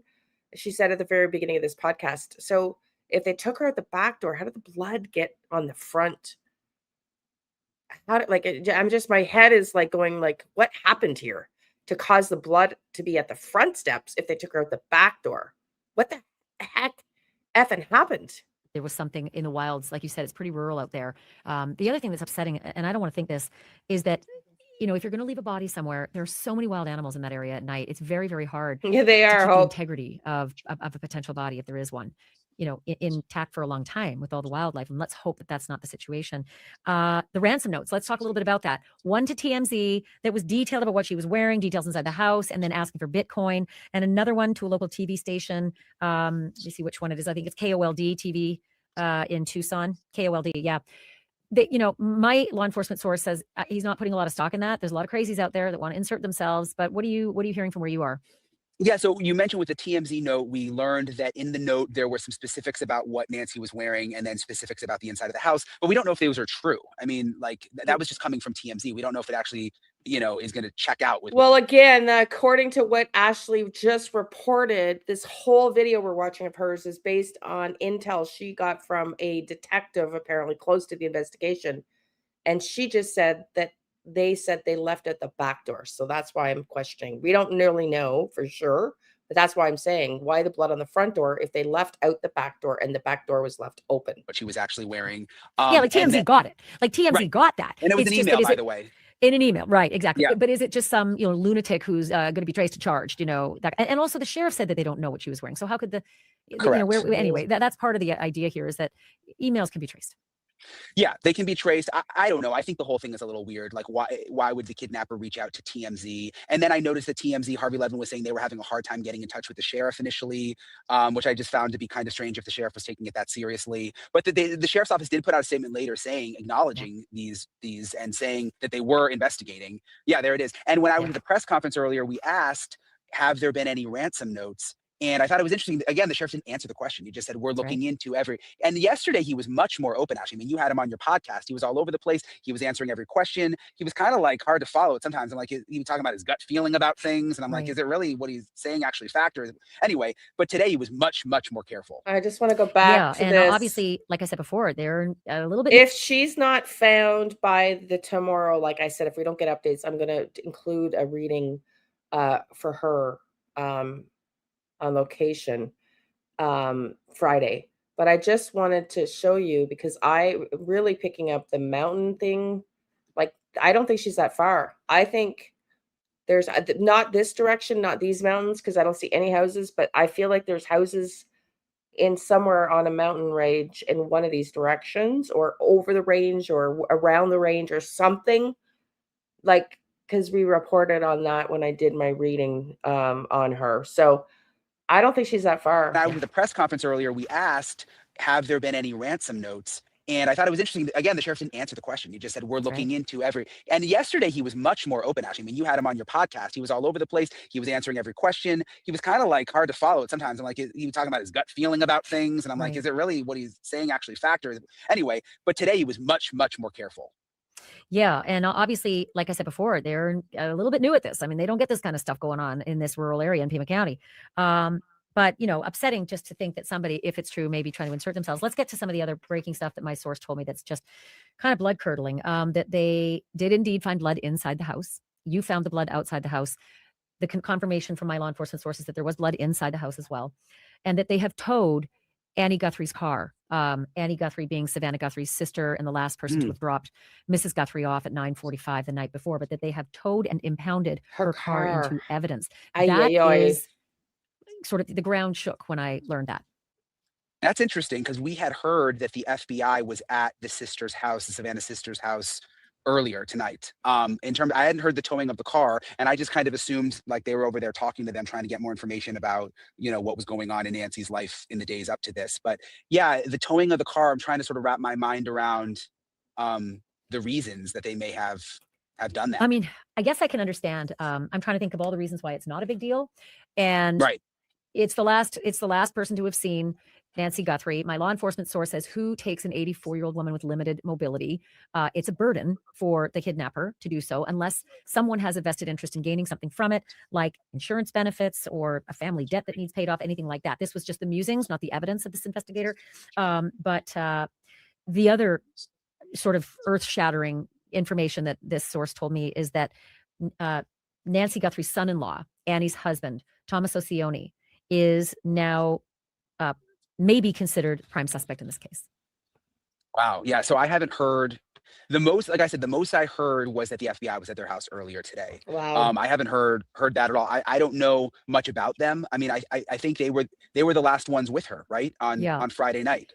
Two So reports I mean, that Annie dropped her off, or that Annie and Tomaso dropped her off. It's a little unclear, but this law enforcement source specifically pointed to her car being towed, impounded, and in evidence, and the son-in-law, Tomaso Sioni, age 50, may be the prime suspect in the case. Well, and it would make sense even if they hopefully did absolutely nothing wrong and this is their mom, and it's like makes your heart hurt. I mean, I feel terrible for everyone in the family, but it would make sense that they don't want to leave any stone unturned. So even if investigators are thinking like, we don't think these people had anything to do with it, but the fact that they were the last ones with her, she was in that car the night before, like maybe they're just going to check everything regardless. And that, my source said there's a lot of familiarity. This kidnapper had a lot of familiarity with this home, with the 2 different Nest cams that were smashed. And that they said an 84-year-old woman with limited mobility is not an easy person to kidnap. There has to be a benefit in some way. You think about a break-in. No, you've caught me breaking into your house. Now you've seen me. Well, you don't typically kill someone and take the body or take the live person with you. That's not usually how a burglary that's foiled ends. It's far more complicated and odd. The mystery is more. It just takes you in a different direction. Your thoughts, anyway. The other thing is that my source said they are obviously looking at all cell phone pings and geofencing to find out what was in that neighborhood. This is the kind of thing that, trips up just about anybody. It may have tripped up Dr. Michael McKee in the Tepe murders. He left his phone in the hospital, but the car was seen. Brian Kohberger shuts his phone off right as he's leaving and puts his phone back on right as he's returning home, right around the times of the murders. These are things that some people just don't think about. Yeah, and it's not just phones. I was talking to a FBI agent who just retired actually from this area earlier, and he was reminding me that it's iPads, it's like all sorts, it's iWatch, it's all sorts of electronics now. Yeah, that can track you. And he was emphasizing to me that is the number one thing that the FBI is doing right now, and that they can literally like narrow it down in such a way through the cell phone towers to who was right in this area, and then try to follow that device. And he thinks that's really what's going on behind the scenes right now. And there's also just like questions about, do they have a suspect that we just don't know about? I mean, I was thinking back to Brian Kohberger earlier when you and I were talking every night, and it was like, gosh, these police, they don't seem like they know anything. And then come to find out they knew a lot. Do they just have their poker face on in these press conferences and they actually know a lot? And it's true. They do. I mean, that has to be, we have to be kept in the dark about things because they got to keep the suspect in the dark about a lot of things, super interesting though, just about the fact that family members are always number one. Like I mentioned earlier in the podcast, Ed Smart was like one of the number one, suspects in the disappearance of his daughter, Elizabeth. Does the boogeyman really come into your house and steal your daughter out of her bed beside her little sister? I doubt it. Well, he did. The boogeyman did come in. Brian David Mitchell did come in and steal Elizabeth, and it wasn't Ed Smart. But the way law enforcement works is you have to start from the inside of the concentric circles and then work out to any potential other suspects. So if this ends up being prime suspect, but not the only one, and we're just eliminating him, that could definitely be the case. But I also feel like, would you? Well, we have confirmed, if you're just coming in now, that the police have confirmed that they did also get the ransom note. They haven't substantiated it yet. But I did say yesterday in our live, Stuart, you were here, that I feel like if there is a ransom, that note's going to come out today. And it did, because if they were waiting for her to be imminently ill and that Savannah would know that, I don't know. The police said 2 days ago, in about 24 hours from now, which would have been 24 hours after that urgent time frame when the ransom note came out. It would have been sort of a day after it should have. So I'm not sure if it's the sister, but I do have articles we're going to read here after this is done in 8 minutes. This video will show another video too, but I want to read a couple of articles, or one at least, that shows police are denying son-in-law as a suspect. Well, again, they may be saying that, because they don't want to blow the case, right? But we don't really, so this is the reporting. And it could be that the police are pissed off that this is coming out now. But I've got 3 articles up, just 3 that I just pulled in 3 seconds, that confirm this reporting. So let's just keep listening. And the police are not here to keep the truth out there. They're here to preserve the facts of the case. And I heard somebody in some of my research saying, as a retired homicide detective, and you, Stuart, you might be able to confirm this. If they say too much publicly and then that it proves to be incorrect, that the defense could be used against them for that public statement. So they're very tight-lipped about what they say because they cannot afford to jeopardize a case. Period. Full stop. Tow and impound the car of Savannah Guthrie's sister, of Nancy Guthrie's daughter. And if there weren't something bigger to it, I mean, it's very loud. It's a very big move. Do you think it's strange? And you're more, I mean, you've been in the bigger media world more than I have. Like, do you think it's strange that Savannah Guthrie hasn't said anything? I mean, could that be an indication of maybe some drama in the family behind the scenes? You know, so many things could be happening there. If I were in Savannah's shoes, I would be mute. I would be, you know, catatonic. You're a big media person. This massive thing is swirling around you. You don't even know what to say and what not to say. You have a million friends in the media business. Everybody wants a comment from you.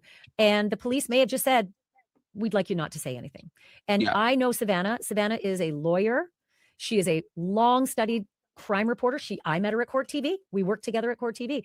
She is brilliant. And so Savannah will be doing the smartest things to aid in this investigation. She will do everything that the police are asking her to do, and she will not go rogue. I know that. Yeah.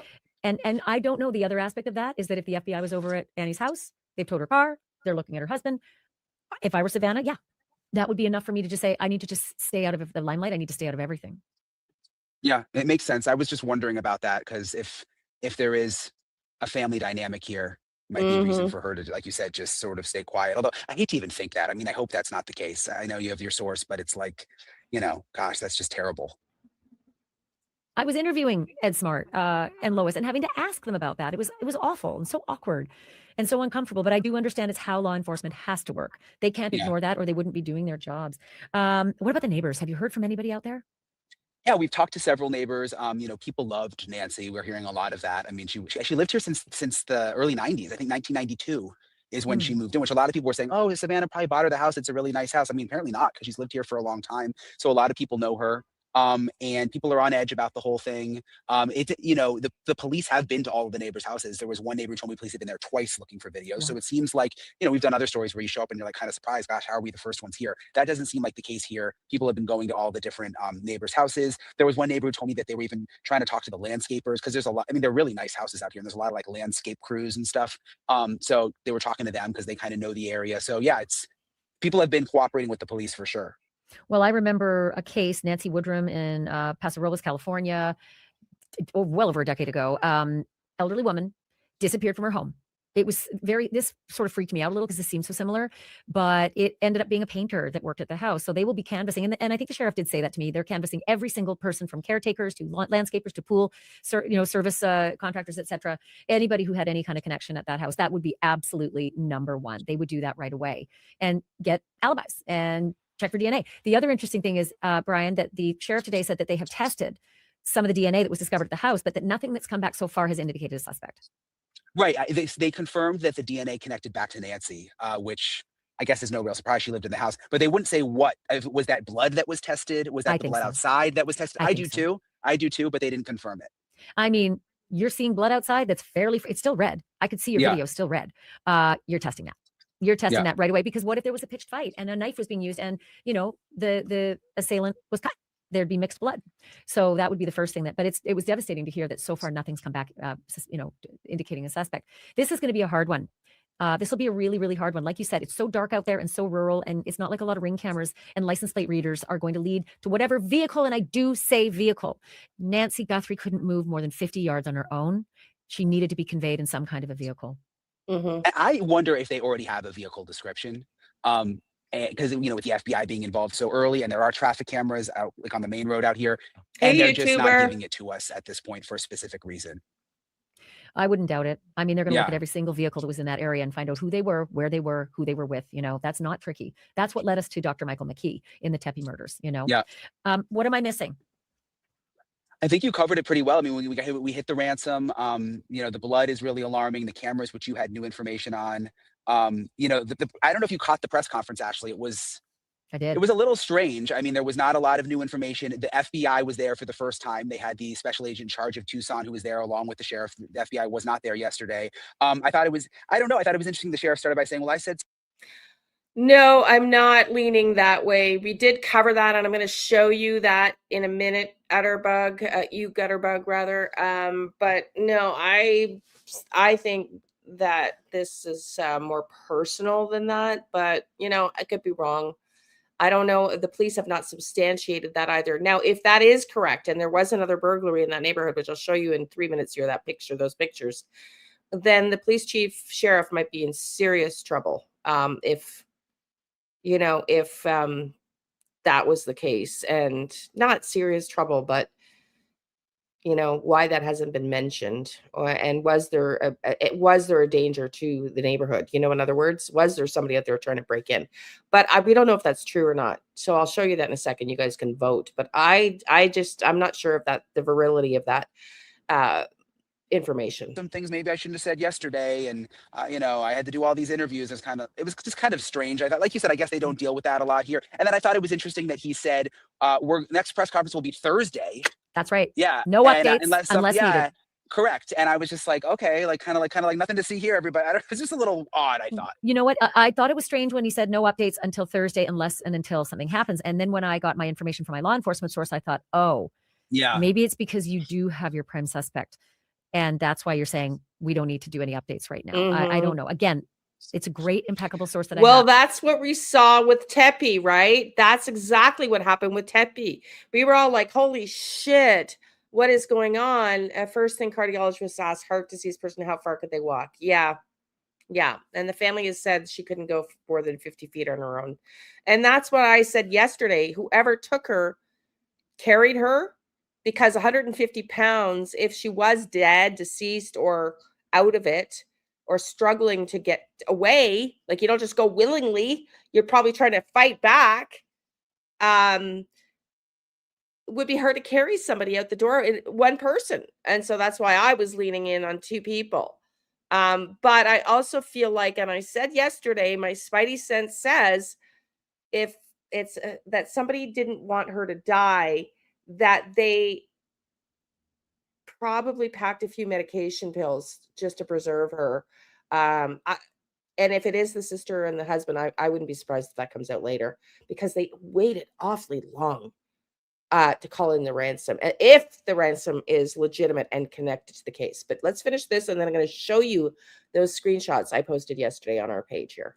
Extraordinarily connected to this. So, and somebody who's very high in law enforcement too. So I don't have any reason not to believe that. Oh, I do want to mention that there was dispatch chatter, which was super interesting. Dispatch audio that was like dispatch talking to responding units. Nancy, a white female, 84 years of age, 5'2" medium build, product blue.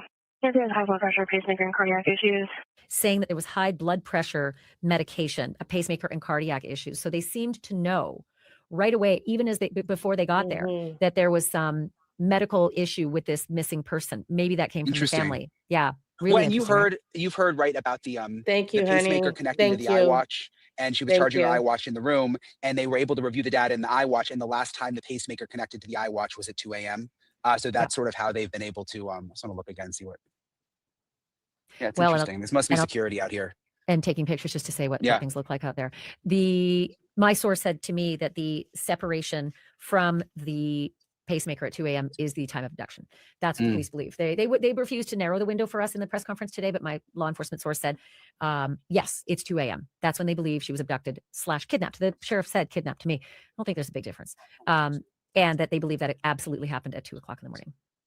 Yeah, which would make sense. And again, just as dark as it is out here, I'll just show you, like if I pick up my camera, my phone, or my, I mean, we have all our lights, but look like down the street, Ashley, it's like, whoa, you can see what it's like out here. It's like totally pitch black. So only thing you can see are the vehicles. That's it. Yeah, that's it. And the lights. Makes it real hard for an investigation, Brian. My God. Well, listen, you were unbelievable today in what you were able to, I mean, I think the blood trail is some of the biggest news that's come out of this, as well as the notion that the ring cameras were Annie and taken. Tomaso's vehicle is being, has been impounded, is in evidence, and that they may be considering him a prime suspect. It's very disturbing. It's very distressing. But listen. Well, and the fact that they ripped off the cameras is wildly, that is disturbing. Okay, just for anybody that's in doubt, do you think he killed the Wi-Fi before removing the cams? I have no idea, honey. But they can still access the information from those cams, right? They can still access the information. So we've got here exclusive FBI agents arrive at Savannah Guthrie's home. This was published yesterday at 5:40 p.m. Eastern, just after our second live. Stony-faced FBI agents and other law enforcement were seen arriving at the home of Savannah Guthrie's sister on Tuesday afternoon as the search for her mother Nancy continues into its third day. Exclusive Daily Mail photos. Let me just make myself smaller so you can maybe even see a little bit more here. Exclusive Daily Mail photos show the moment agents descended on the $650,000 Arizona property, where Guthrie herself is also staying, just after 2:30 p.m. local time. Savannah's older sister, Annie, 56, was the last person to see Nancy. See, this is also new information, at least confirmed. 84 before she vanished on Saturday night. The pair had spent the evening enjoying a dinner together. We heard family dinner, but they didn't specify who. But it made it narrowing it down, because I think Donna, you said that the son lives out east, and we know Savannah lives elsewhere. So the pair had spent the evening enjoying a dinner together and playing mahjong, a Chinese 4-player rummy style game. Nancy had not been seen since 9:30 p.m. on January 31st, when the alarm raised by Annie after her mother failed to show up at church.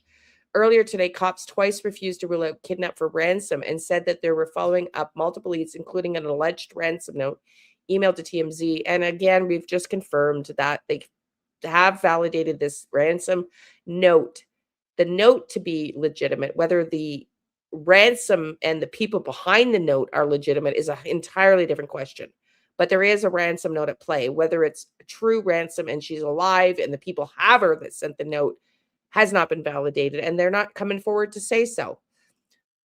The police also are helping to investigate the case, with John Edwards of the Bureau's Tucson office telling a press conference they're offering analytical and tech support, among them downloads of cell phone information and analysis of pings picked up by local towers. Meanwhile, Nancy's home, the same property in which Guthrie grew up. Oh, I didn't know that. So she's lived there a long time. Savannah Guthrie grew up here.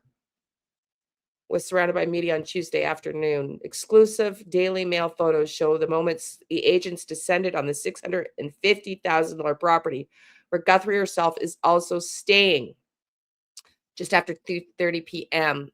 local time. The person who greeted them is part of Savannah's security team, who have been guarding the home. Let's look at a few more photos here. So sad. God, life, do you ever look at those things and go, you look at a time frame and go, wow, like if I'd known what life was going to serve up in this moment down the road in a year, 2 years, 3 years, wow. How would you look at your life differently, So there's the property again, an aerial view. A big property for an 84-year-old woman. I'm guessing this is a guest house back here. A pool, this is a big property. This is a guest house here, potentially. The garage is here, and this is a porch. So yes, it's a big home, but it's not massive when you look at it, because this is porch. If you can see if you can see, this is porch here. This is probably an outbuilding, and this big here is garage. So the house is this front and this area here. So is it big? Yeah, it's big, but it's not like massive. Brother is in VT, I believe. Also, Stewart, a retired detective, says she would have been on blood thinners if she had a pacemaker. Just a little scratch can produce a lot of blood. Yes, that's true, Stewart. You're right. That's absolutely true. Thank you for that, because that is true. So it could be looking like more blood than because of an innocent scratch. My dad used to have that problem, and he would itch. And when you're elder and your skin gets thin and you're on blood thinners, yeah, you're right. Like it's just a little scratch and it would pop up and bruise in my dad's case. So yeah, very, very important information. Thank you for pointing that out. Okay, let's just keep looking here. So investigators are seen arriving Tuesday holding notebooks.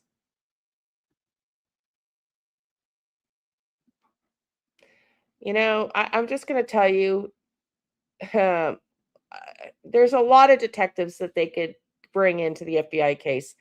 This guy here with the beard, I feel like this is a deliberate person that the husband might, do you know what I'm saying? Energetically, I feel like he looks like somebody that the husband might identify with. And I know that sounds very like I'm racially profiling, but if you don't think the FBI work this way, and Stuart, you can feel free to comment, then you're sadly mistaken. I think that when they are going to go and investigate, they want people to feel comfortable and open up as much as possible. And if they have to bring an investigator in that they think the suspect will be more comfortable around, I'm just getting this energetically. This guy with the beard is deliberately in there for that reason. That could be completely random. I could be completely wrong, but that's what I'm getting. This guy right here.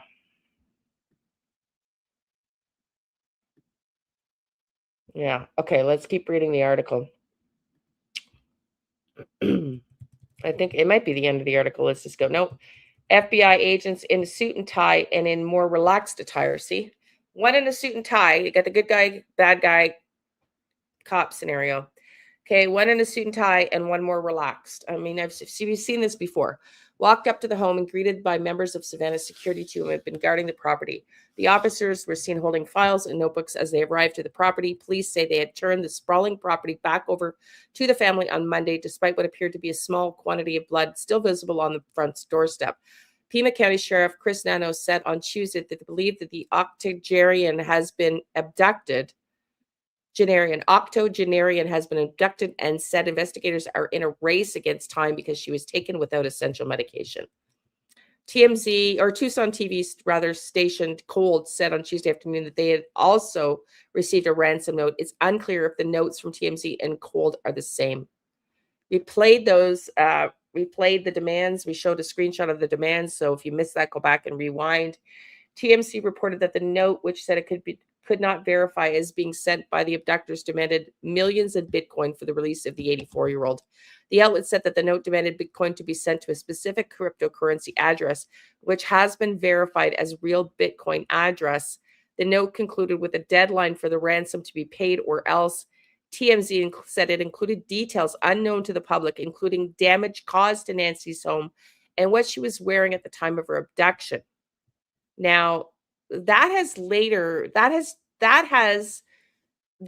little bit up for debate, because what we just read from another news source saying that they actually confirmed something that was damaged in the home.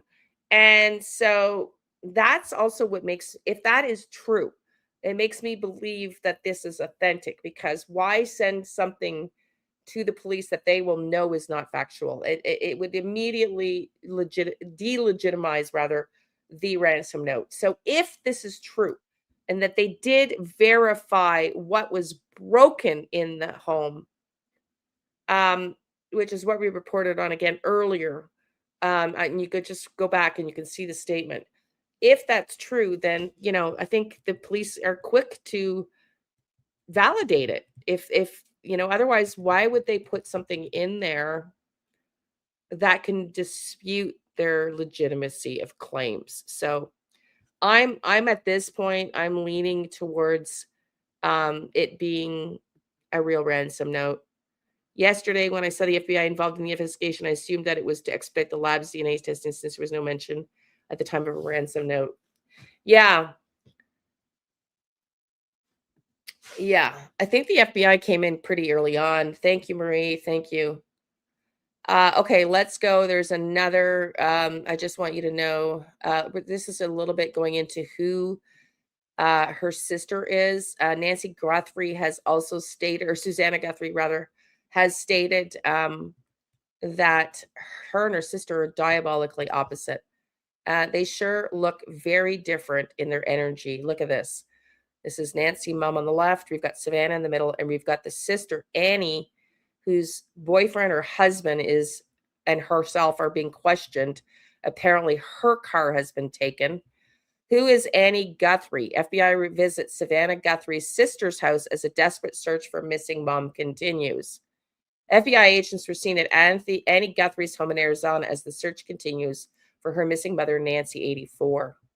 The search for Nancy, 84, continues as FBI agents visited her daughter's home in Arizona. Nancy Guthrie missing. FBI agents were seen on Tuesday at the residence of Annie, the sister of Savannah Guthrie, in Arizona, as the search for her mother continues. I mean, again, Savannah has said her and her sister are diabolically opposite in personality, and just they don't even look like they're siblings. She looks like a ball breaker, like a hellraiser, and Savannah's got this innocent little princess energy. I don't know. I'm just picking up energetically, just totally different.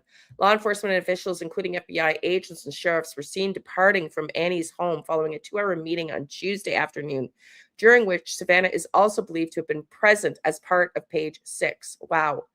So Savannah is aware that they are questioning that sister and husband. I mean, that's got to be an uncomfortable house to be in right now. Wow. Can you imagine? Poor Savannah. Wow. I mean, I can, because I've been through it, not to the same extent. My dad wasn't missing. He just almost died. And to learn that it was my mother and my sister was devastating. Absolutely devastating, or life altering and shattering. It dismantled their entire family. I no longer have any contact with my mom's side of the family. My sister, those were the family that we were, my dad was somewhat estranged from his family. That was the family I grew up with. So extremely traumatic, but it happens. And sadly, elders are a big target in Canada and worldwide.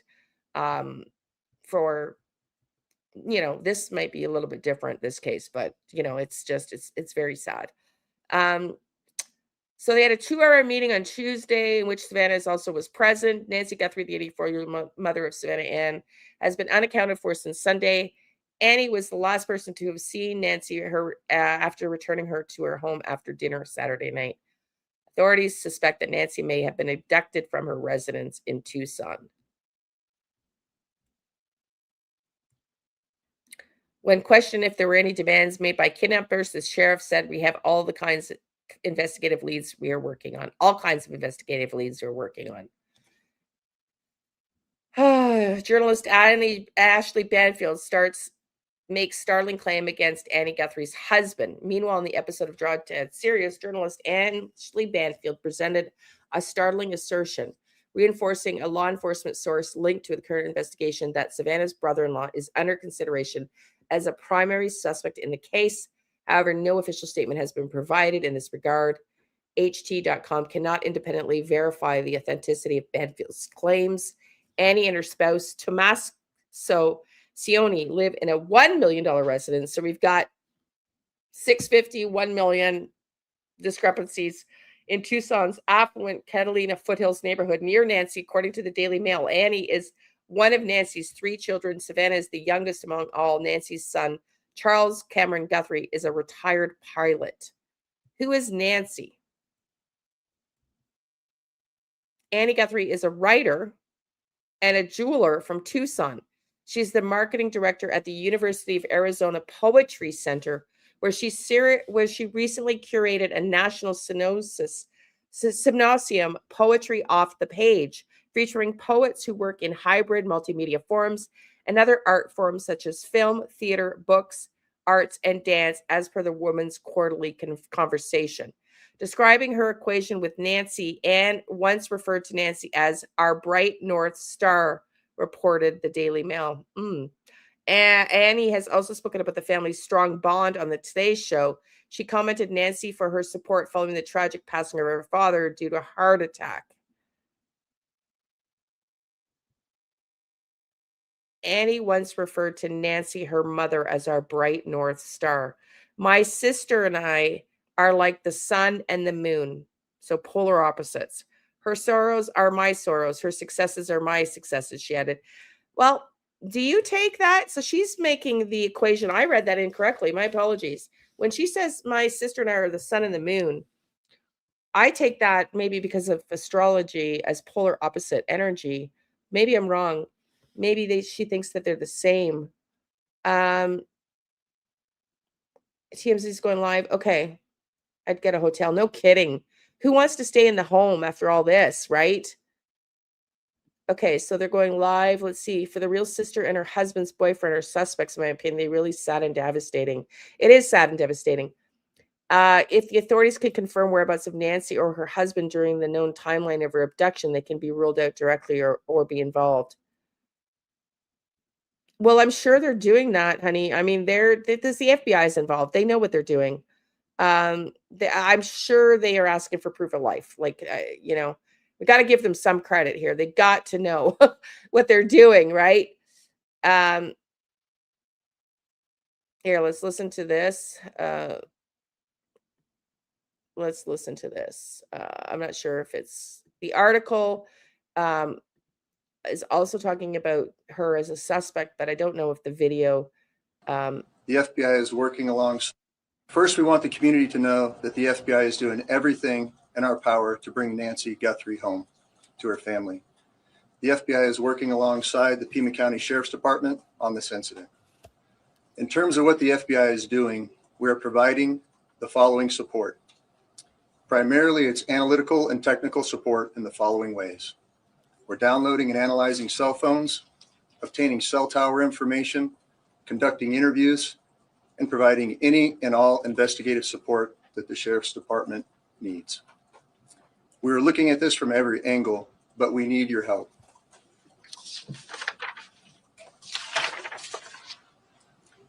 If you live in the area or saw something on Saturday night, the 31st of January, or Sunday morning, the 1st of February, please report it to the Pima County Sheriff's Department or the FBI at 1-800-CALL-FBI. Every lead and tip is important. We are aggressively pursuing and looking into every single one. Again, please help us bring Nancy Guthrie home. Okay, let's see. I don't think they're live talking about that, Donna. We'll play it for a second. Let me play it for a second, but I really don't think that this is about the Savannah Guthrie. We'll see.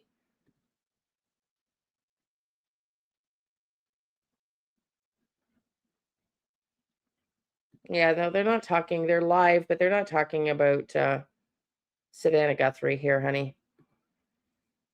Okay, let's go back to another video I had planned, and we will continue to monitor this case. It's a crazy one. Let's watch Brian Enton here. Appreciate it. Please click to subscribe. I am in Tucson, Arizona. This right here behind me, this is Nancy Guthrie's house. Of course, she is the mother, the 84-year-old mother of Savannah Guthrie, the Today Show host. She is still missing, but we're learning some new information about what may have happened here. And I'm going to get into a ton of the new nuggets that we've uncovered out here in this episode. I mean, there's blood up on the front doorstep, which we've now seen. The Ring camera on the front door is missing, which I asked the sheriff about. And then there are these ransom notes that are now popping up, which have become part of the story, which the sheriff is also commenting on. I was just over at the sheriff's office. So I'm going to give you the latest from the sheriff's office. I'm going to give you the latest on what the neighbors are saying out here. And I've talked to several of them. What we've seen at the house, which is no longer. I forgot to show you the pictures. Hang on. Let me just pause this. I forgot to show you the pictures. This is the pictures of the sister and the boyfriend driving away from the scene after the police were questioning. Hang on a second. And I want to just show you. So there's just these two that are new. Annie's face covered her face with her hood. So they're trying to conceal themselves. Interesting. Look at that.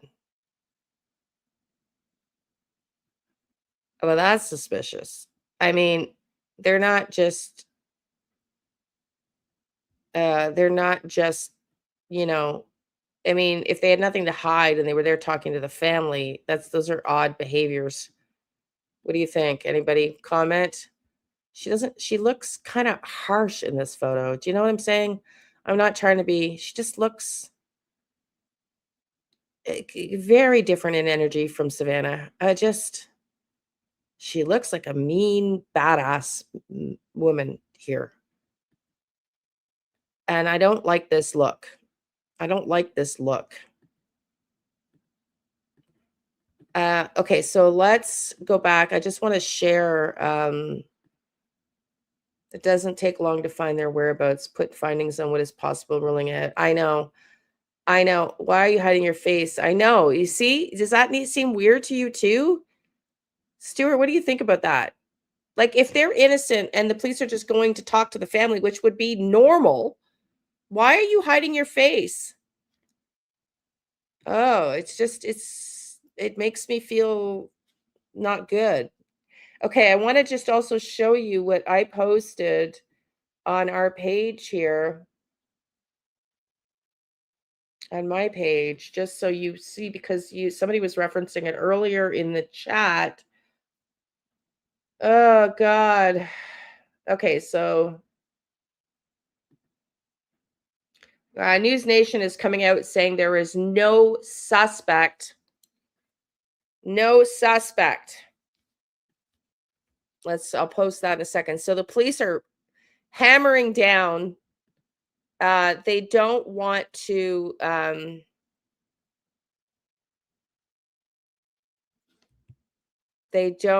confirm or deny. Hang on, I'm trying to get you the right post. God almighty. Like, they just need to make this a better system. Like, it's so freaking clunky. Every YouTuber has the same issue. It's so effing clunky. Okay. Did I not post it? Where the heck? There we are.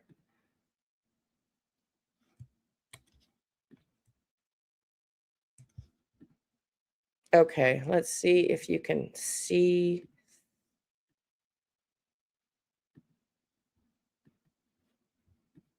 So you were asking earlier about this, about whether this is legitimate. I wish I could zoom in, but here we have somebody that posted in a comment, and they do not want him to get away. Yeah, they're trying to hide. I know. Ooh, Gutterbug, you were. I'm just going to call you Gutterbug if that's okay. You were asking about whether or not I believe this to be true, and I'm leaning against it now. But I haven't had time to sit with the energy, to be honest with you. But I'm really focused on the sister now. And that in my first reading, I said that, which is interesting. And then I felt the male energy yesterday. So I'm really zoned in on the sister and the brother-in-law now at this point. But somebody had posted, my 90-year-old dad lives in the same area. 8 nights ago at about 10 p.m., the back porch motion light went on. There was a Hispanic man snooping around, and he tried to get into the sliding glass door. My dad yelled, swore at him to get away, and the man ran off. The sheriff came and secured the house and told my dad to get a gun, so he did. I think there might have been another man with this man, and they were looking for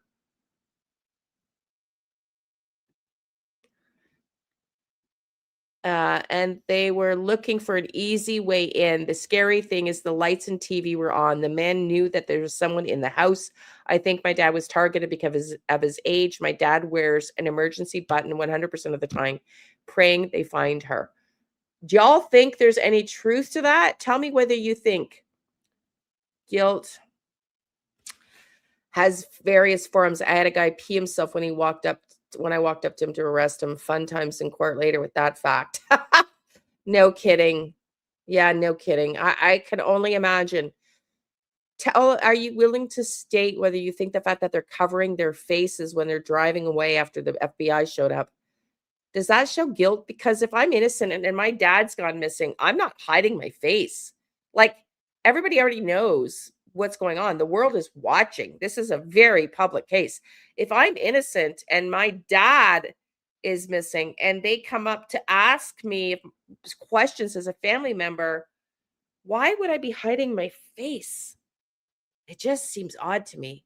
Stuart, I don't know if you're willing to comment on that as a retired detective, but I just think that seems just odd to me.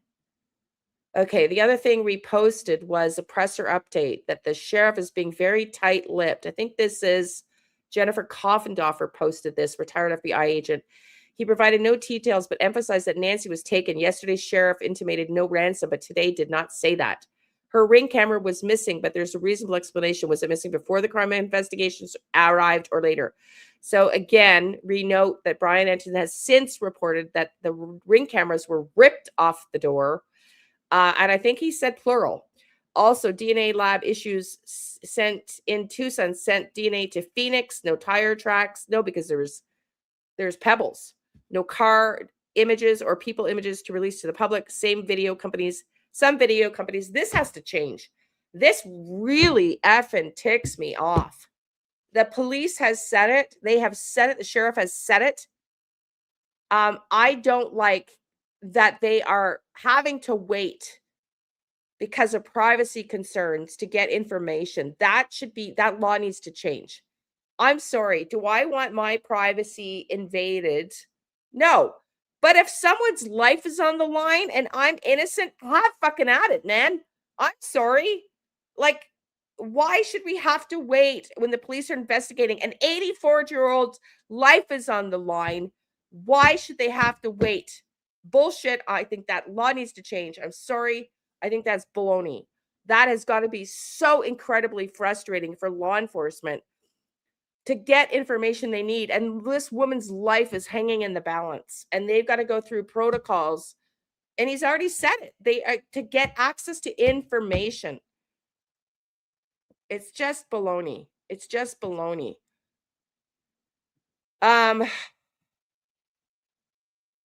So we posted this too. But again, I said, daughters, international friends, because again, yesterday, I did not want to accuse anybody. We're talking about a high profile case here in the family. It smells of premeditation. It just should be able to, it just is crazy. I don't know, man. Something's off here. Okay, let's get back into the last video. I'm looking for TMZ, Donna. I don't see TMZ covering it. And instead of putting it in the chat, maybe send it as a private chat to me. I don't think they're guilty. It would be hiding my face because I wouldn't want my picture on every channel. Yeah. Okay, fair enough. Fair enough. But yeah, could be. You could be right. I think they're guilty myself, but we don't really know. Okay, let's continue to watch this. Crime scene. And then I'm also going to talk to retired FBI agent Maureen O'Connell about a lot of this stuff. So all of it's coming up. It's going to be a really comprehensive episode on the ground here in Arizona. In this episode of Brian Enton Investigates. All right, hey guys, I'm sitting in the shade here. Oh, sorry, honey. Sunny here. In sorry, Tucson, honey. Again, that's Nancy Guthrie's house. I misunderstood you. Media out here that have pretty much just like camped out all up and down the street. First of all, before I start giving you the latest information, I just want to say that my heart goes out to Nancy Guthrie's family and Savannah Guthrie, and it's just it's heart-wrenching. And I think anybody, with a mom can relate to how they would feel in this situation, and just how terrible it is. And I can't imagine what they're going through right now. So I really hope there's a positive resolution to all of this. But in terms of the latest on the case, I was just over at the sheriff's office. We got a briefing from the sheriff. He was much more tight-lipped today than he was yesterday. Yesterday he did like dozens of interviews and talked to all of us and all of the networks and seemed to give little different bits of information to different reporters. And today he just said that, he was not going to be giving as much information and almost made like a comment like, I apologize if I said some things I shouldn't have yesterday. I mean, I think he was just talking off the cuff a lot yesterday. He talked a couple times about what his gut was telling him. And I think some of what he said was reported as fact and they don't necessarily have it all backed up. That's kind of the sense that I got. But he has said that this was a kidnapping or abduction and that Nancy Guthrie was taken in the... Yeah, we saw that yesterday. Maureen was saying, when it's a public case like this, the managers get involved. And I got that sense too, that the police sheriff was told to button up. And so he came out and said, like, we're not doing it this way anymore because he's not versed in a high profile case. He said it by his own admission and he probably let things squeak out that he shouldn't have. And I really think he was told to zip it up, you know. Let's watch. Middle of the night from her home here. Whoops. But did not go much farther than that today.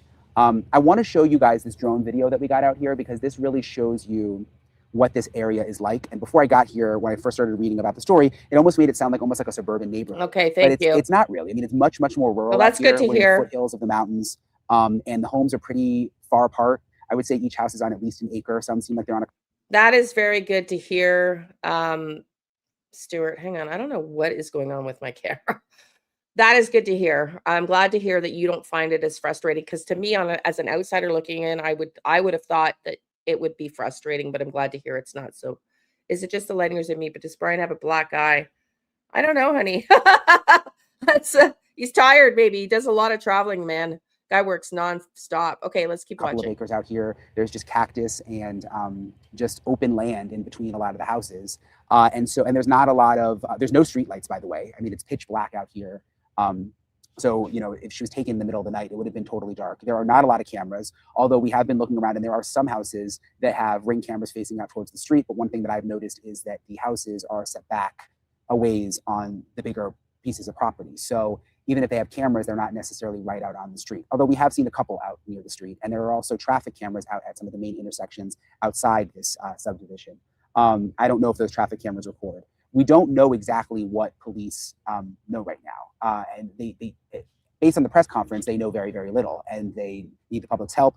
But as we've seen in cases before, even with Brian Koberger in the beginning, so many of us thought the police knew very little because they weren't saying anything, or they were telling us they didn't know anything, but they actually knew a lot behind the scenes. And that could be the case here. I mean, why are they not giving any specific information about a vehicle that they're looking for?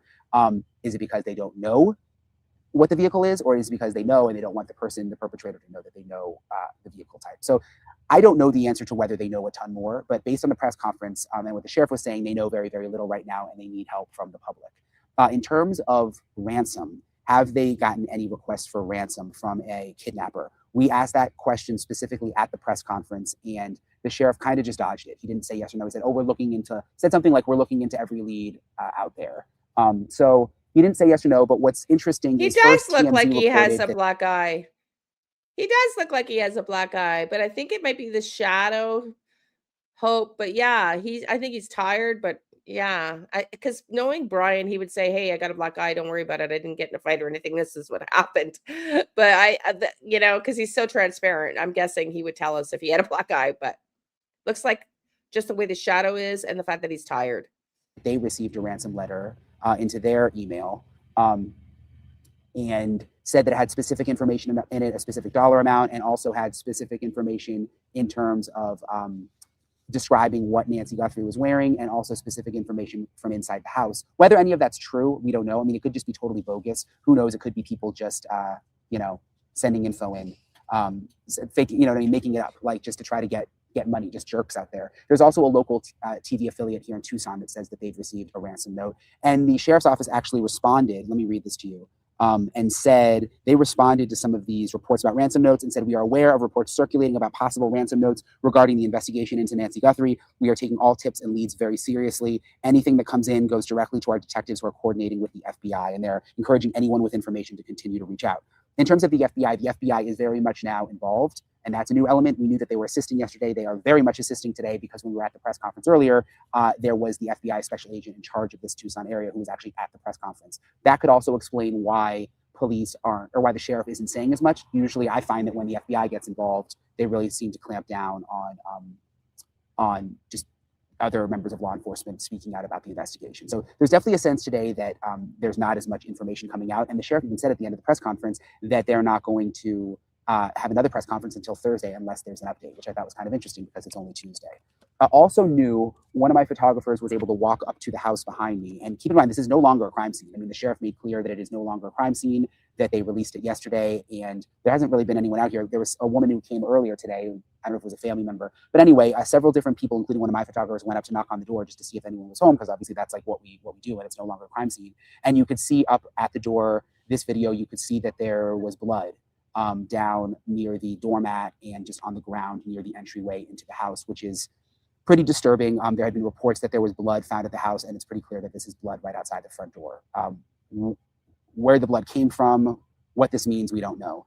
Also, the Ring camera is missing from next to the front door. You can see where there's a plate where there appears that there was a Ring camera, but the Ring camera is now gone.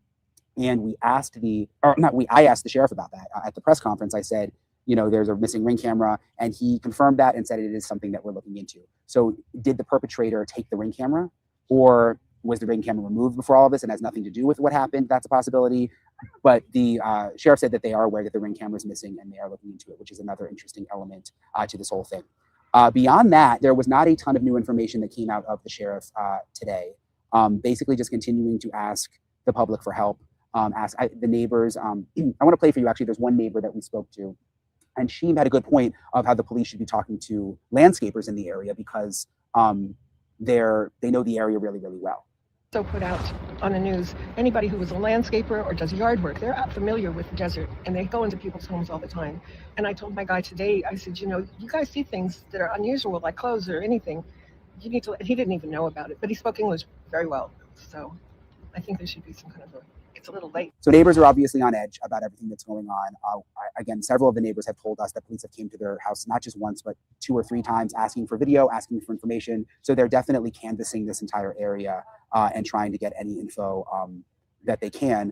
But keep in mind also, by the way, we're just like 60 miles or so from Mexico. So that's kind of another interesting element to this. And we know that CBP, Customs and Border Patrol, was assisting with the search yesterday because they have really, really highly skilled search dogs that can follow scents. So they were out here yesterday helping. The sheriff says that they are no longer assisting now, just that there's not an active search, which is kind of interesting. When we asked, well, why isn't there a search? The sheriff said, well, this is less about a search at this point, and it is more about investigating a crime. So they seem pretty much 100% sure that a crime occurred. In terms of Savannah Guthrie, she is still in Tucson. She's here. The sheriff confirmed that. NBC has confirmed that she's not going to be going to the Olympics to participate and co-host in the opening ceremonies, which is, I mean, pretty obvious that she wouldn't want to leave when her mom is missing and all of this is going on. But again, my heart just goes out to her. Yeah, and, I agree. It's just a terrible situation out here. I'm joined now by Maureen O'Connell, who, if you follow my show. But I mean, Stuart, they need to be, and I respect that, and I'm glad they are because they cannot jeopardize the case, you know? And that's where true crime comes in. This is where true crime thrives because curiosity kills the cat. And as true crimers like to dive into conspiracy theories or what ifs because it keeps our mind going. It doesn't necessarily make it right, which is why we're very careful to say allegedly. But Nancy Guthrie's professional life was defined by her transition from a stay-at-home mother to a career in higher education and public relations following the sudden death of her husband in the late 80s. After being widowed, Nancy took in a job in public relations at the University of Arizona. Oh, so Annie also worked at the University of Arizona. Isn't that interesting? I wonder if she helped Annie get a job there. She could specifically sought her role for children could attend the university tuition free. Savannah Guthrie lived at home during college to stay close to her mom while she was utilizing this benefit. Wow. That's amazing. Thank you, John. I wonder when Amazon's package was left there. Carb team. Random. Do you think the brother-in-law and his sister will show up to the candlelight vigil tonight? I thought it was last night. Maybe it's tonight. I don't think so. I think if they're hiding their face in the car, they don't want to be seen. Just my thoughts. Okay, we're going to watch this and we're going to wrap it after this. There's 24 minutes left. Everybody knows Maureen and loves Maureen, retired FBI agent, and Jeff Bennett, one of Maureen's colleagues who is new to the show. Thank you for coming on, Jeff, who's also a newly retired FBI agent. I want to start with you, Maureen. This video that we got of the blood spatter outside the front door. What do you make of that? Well, a couple of things jump out to me. The first being that there aren't any bloody footprints. And if she had been bleeding like that through the house, we would have seen bloody footprints, or perhaps a void where there's blood around the foot, but not under where her feet would have been. It leads me to think that there is a chance that she may have been carried out. Also, the blood droplets are generally round in shape, which means that they came from directly above, as opposed to being cast off. They don't appear to have anything to do with high velocity impact or anything like that. So it makes me very sad to see that. Are you surprised that it's still there? Because the crime scene is over. You know, it's all opened back up. We just went to knock on the door and saw the blood there. No. Is that the usual? No, I mean, I was. Thank you, Stuart. I appreciate that. It's very hard to figure out sometimes how to cover stories in true crime, because you want to cover what everybody wants to hear, but at the same time, we have an ethical responsibility, and particularly me as an intuitive, I have to be careful, so thank you. But yeah, I appreciate that comment a lot. Thank you, especially since you're a retired detective. Thank you.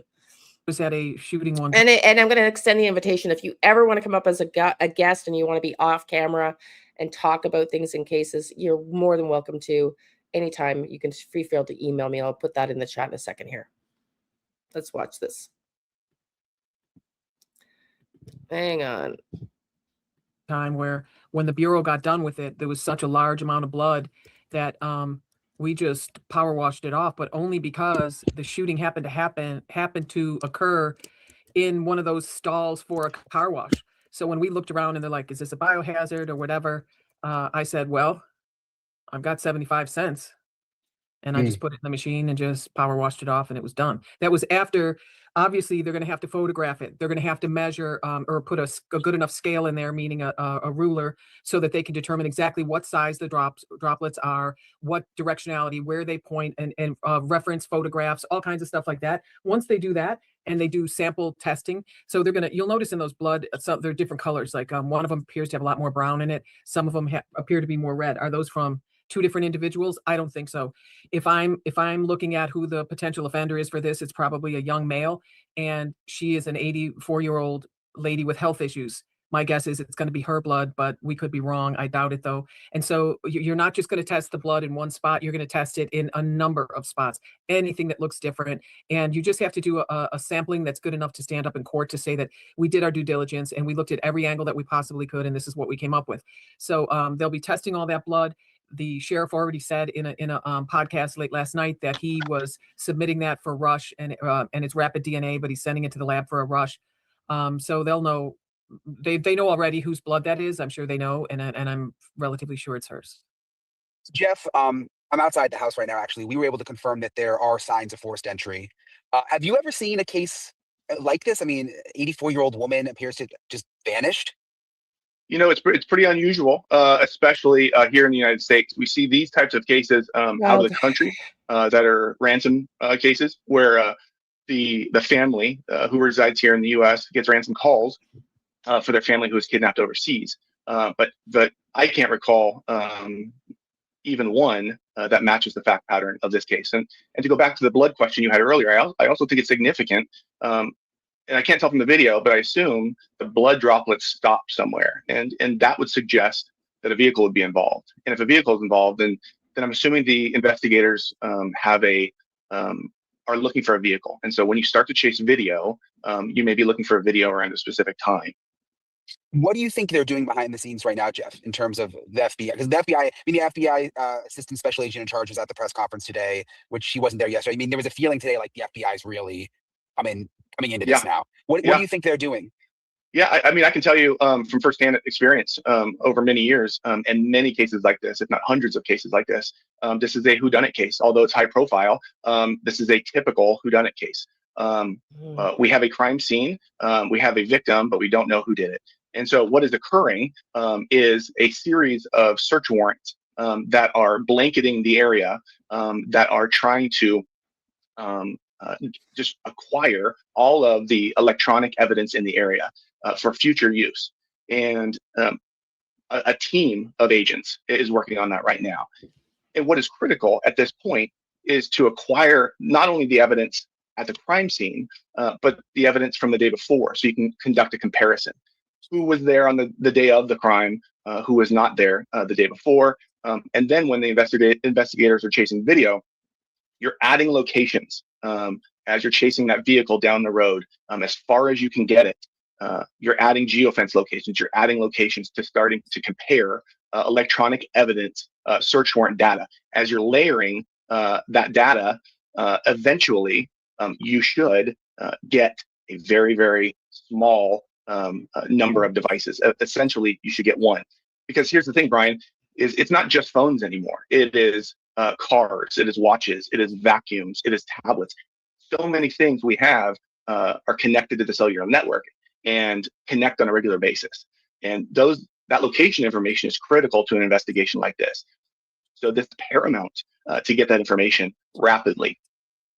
Maureen, what do you make of these ransom notes? I know of at least two. One went to TMZ, and TMZ is saying that there was specific information about what Nancy was wearing and specific information about the inside of the house. Granted, we don't know if any of that's true.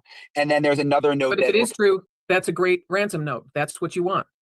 and there's You know? another one that apparently or allegedly went to a local TV station here. My gut is like, don't you think these are just people like messing around trying to make some extra money? Apparently, there's a Bitcoin routing number on one, or do you think these could actually be legit, Maureen? Well, if they describe exactly what she was wearing and it's definitive enough to dial into that, then yeah, that's a very important letter. And if it is an actual piece of paper, it could, even if they wore gloves, there could be trace DNA on it. And the fact that it was in an envelope and potentially mailed, I don't know, was it mailed? Was it dropped off? Was it? You would imagine it was. Here's something you may or not be aware of. With a pacemaker, there is a home monitor that can be investigated by cardiologists to determine what the heart rhythms and distress at the time. Oh, I didn't know that. That's interesting. Okay, Faye, I'll go to that in a second here. Let's go to that then. Brian just uploaded an update. Okay, honey, let me go look for that. Thank you, everybody. You're so helpful. Again, it's so hard to have eyes everywhere. Let's go and see where Brian's update is.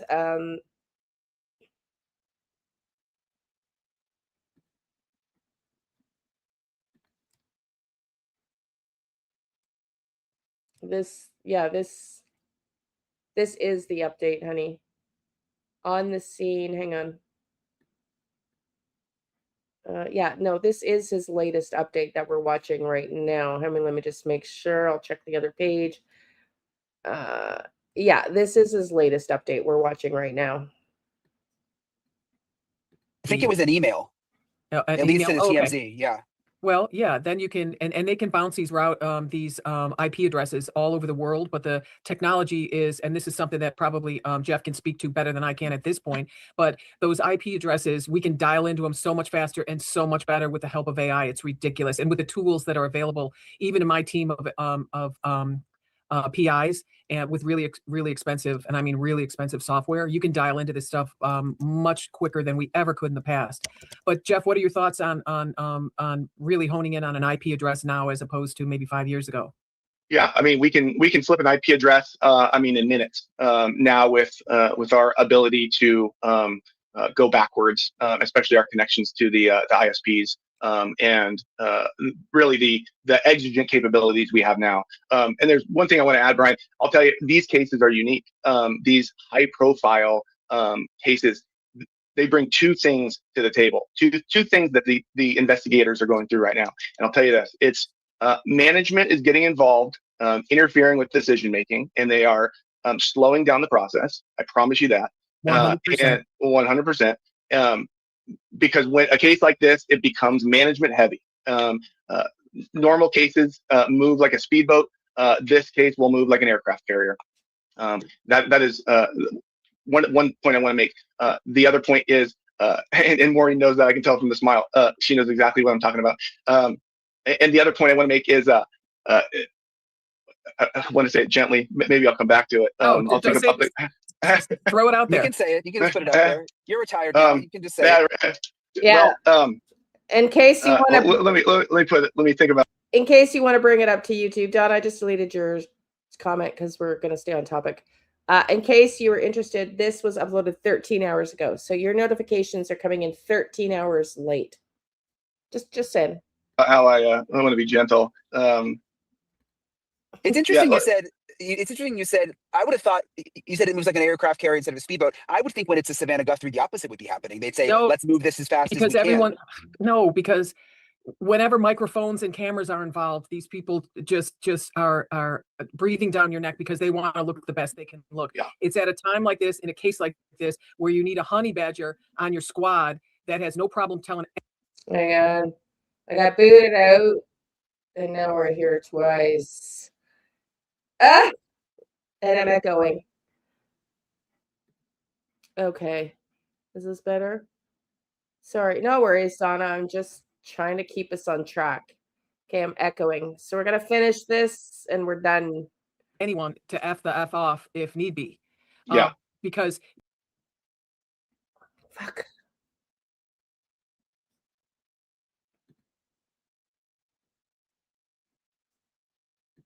Right. Right. Yeah, they feel like they have the most to lose, and all the line detective wants to do is solve the crime. But they Okay.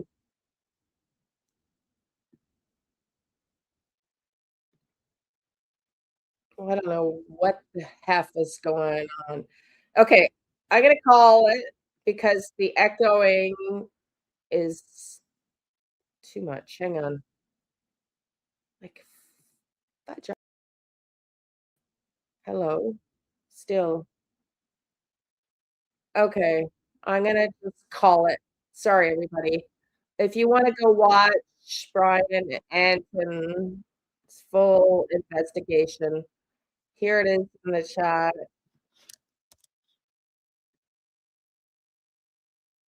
Sorry, everybody.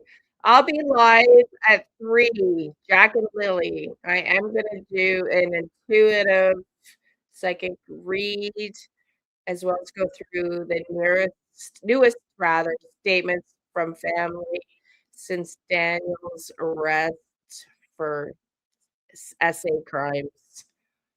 Thanks, Donna. Okay, everybody. We'll see you at 3 Eastern. Love and light. Thanks for being here.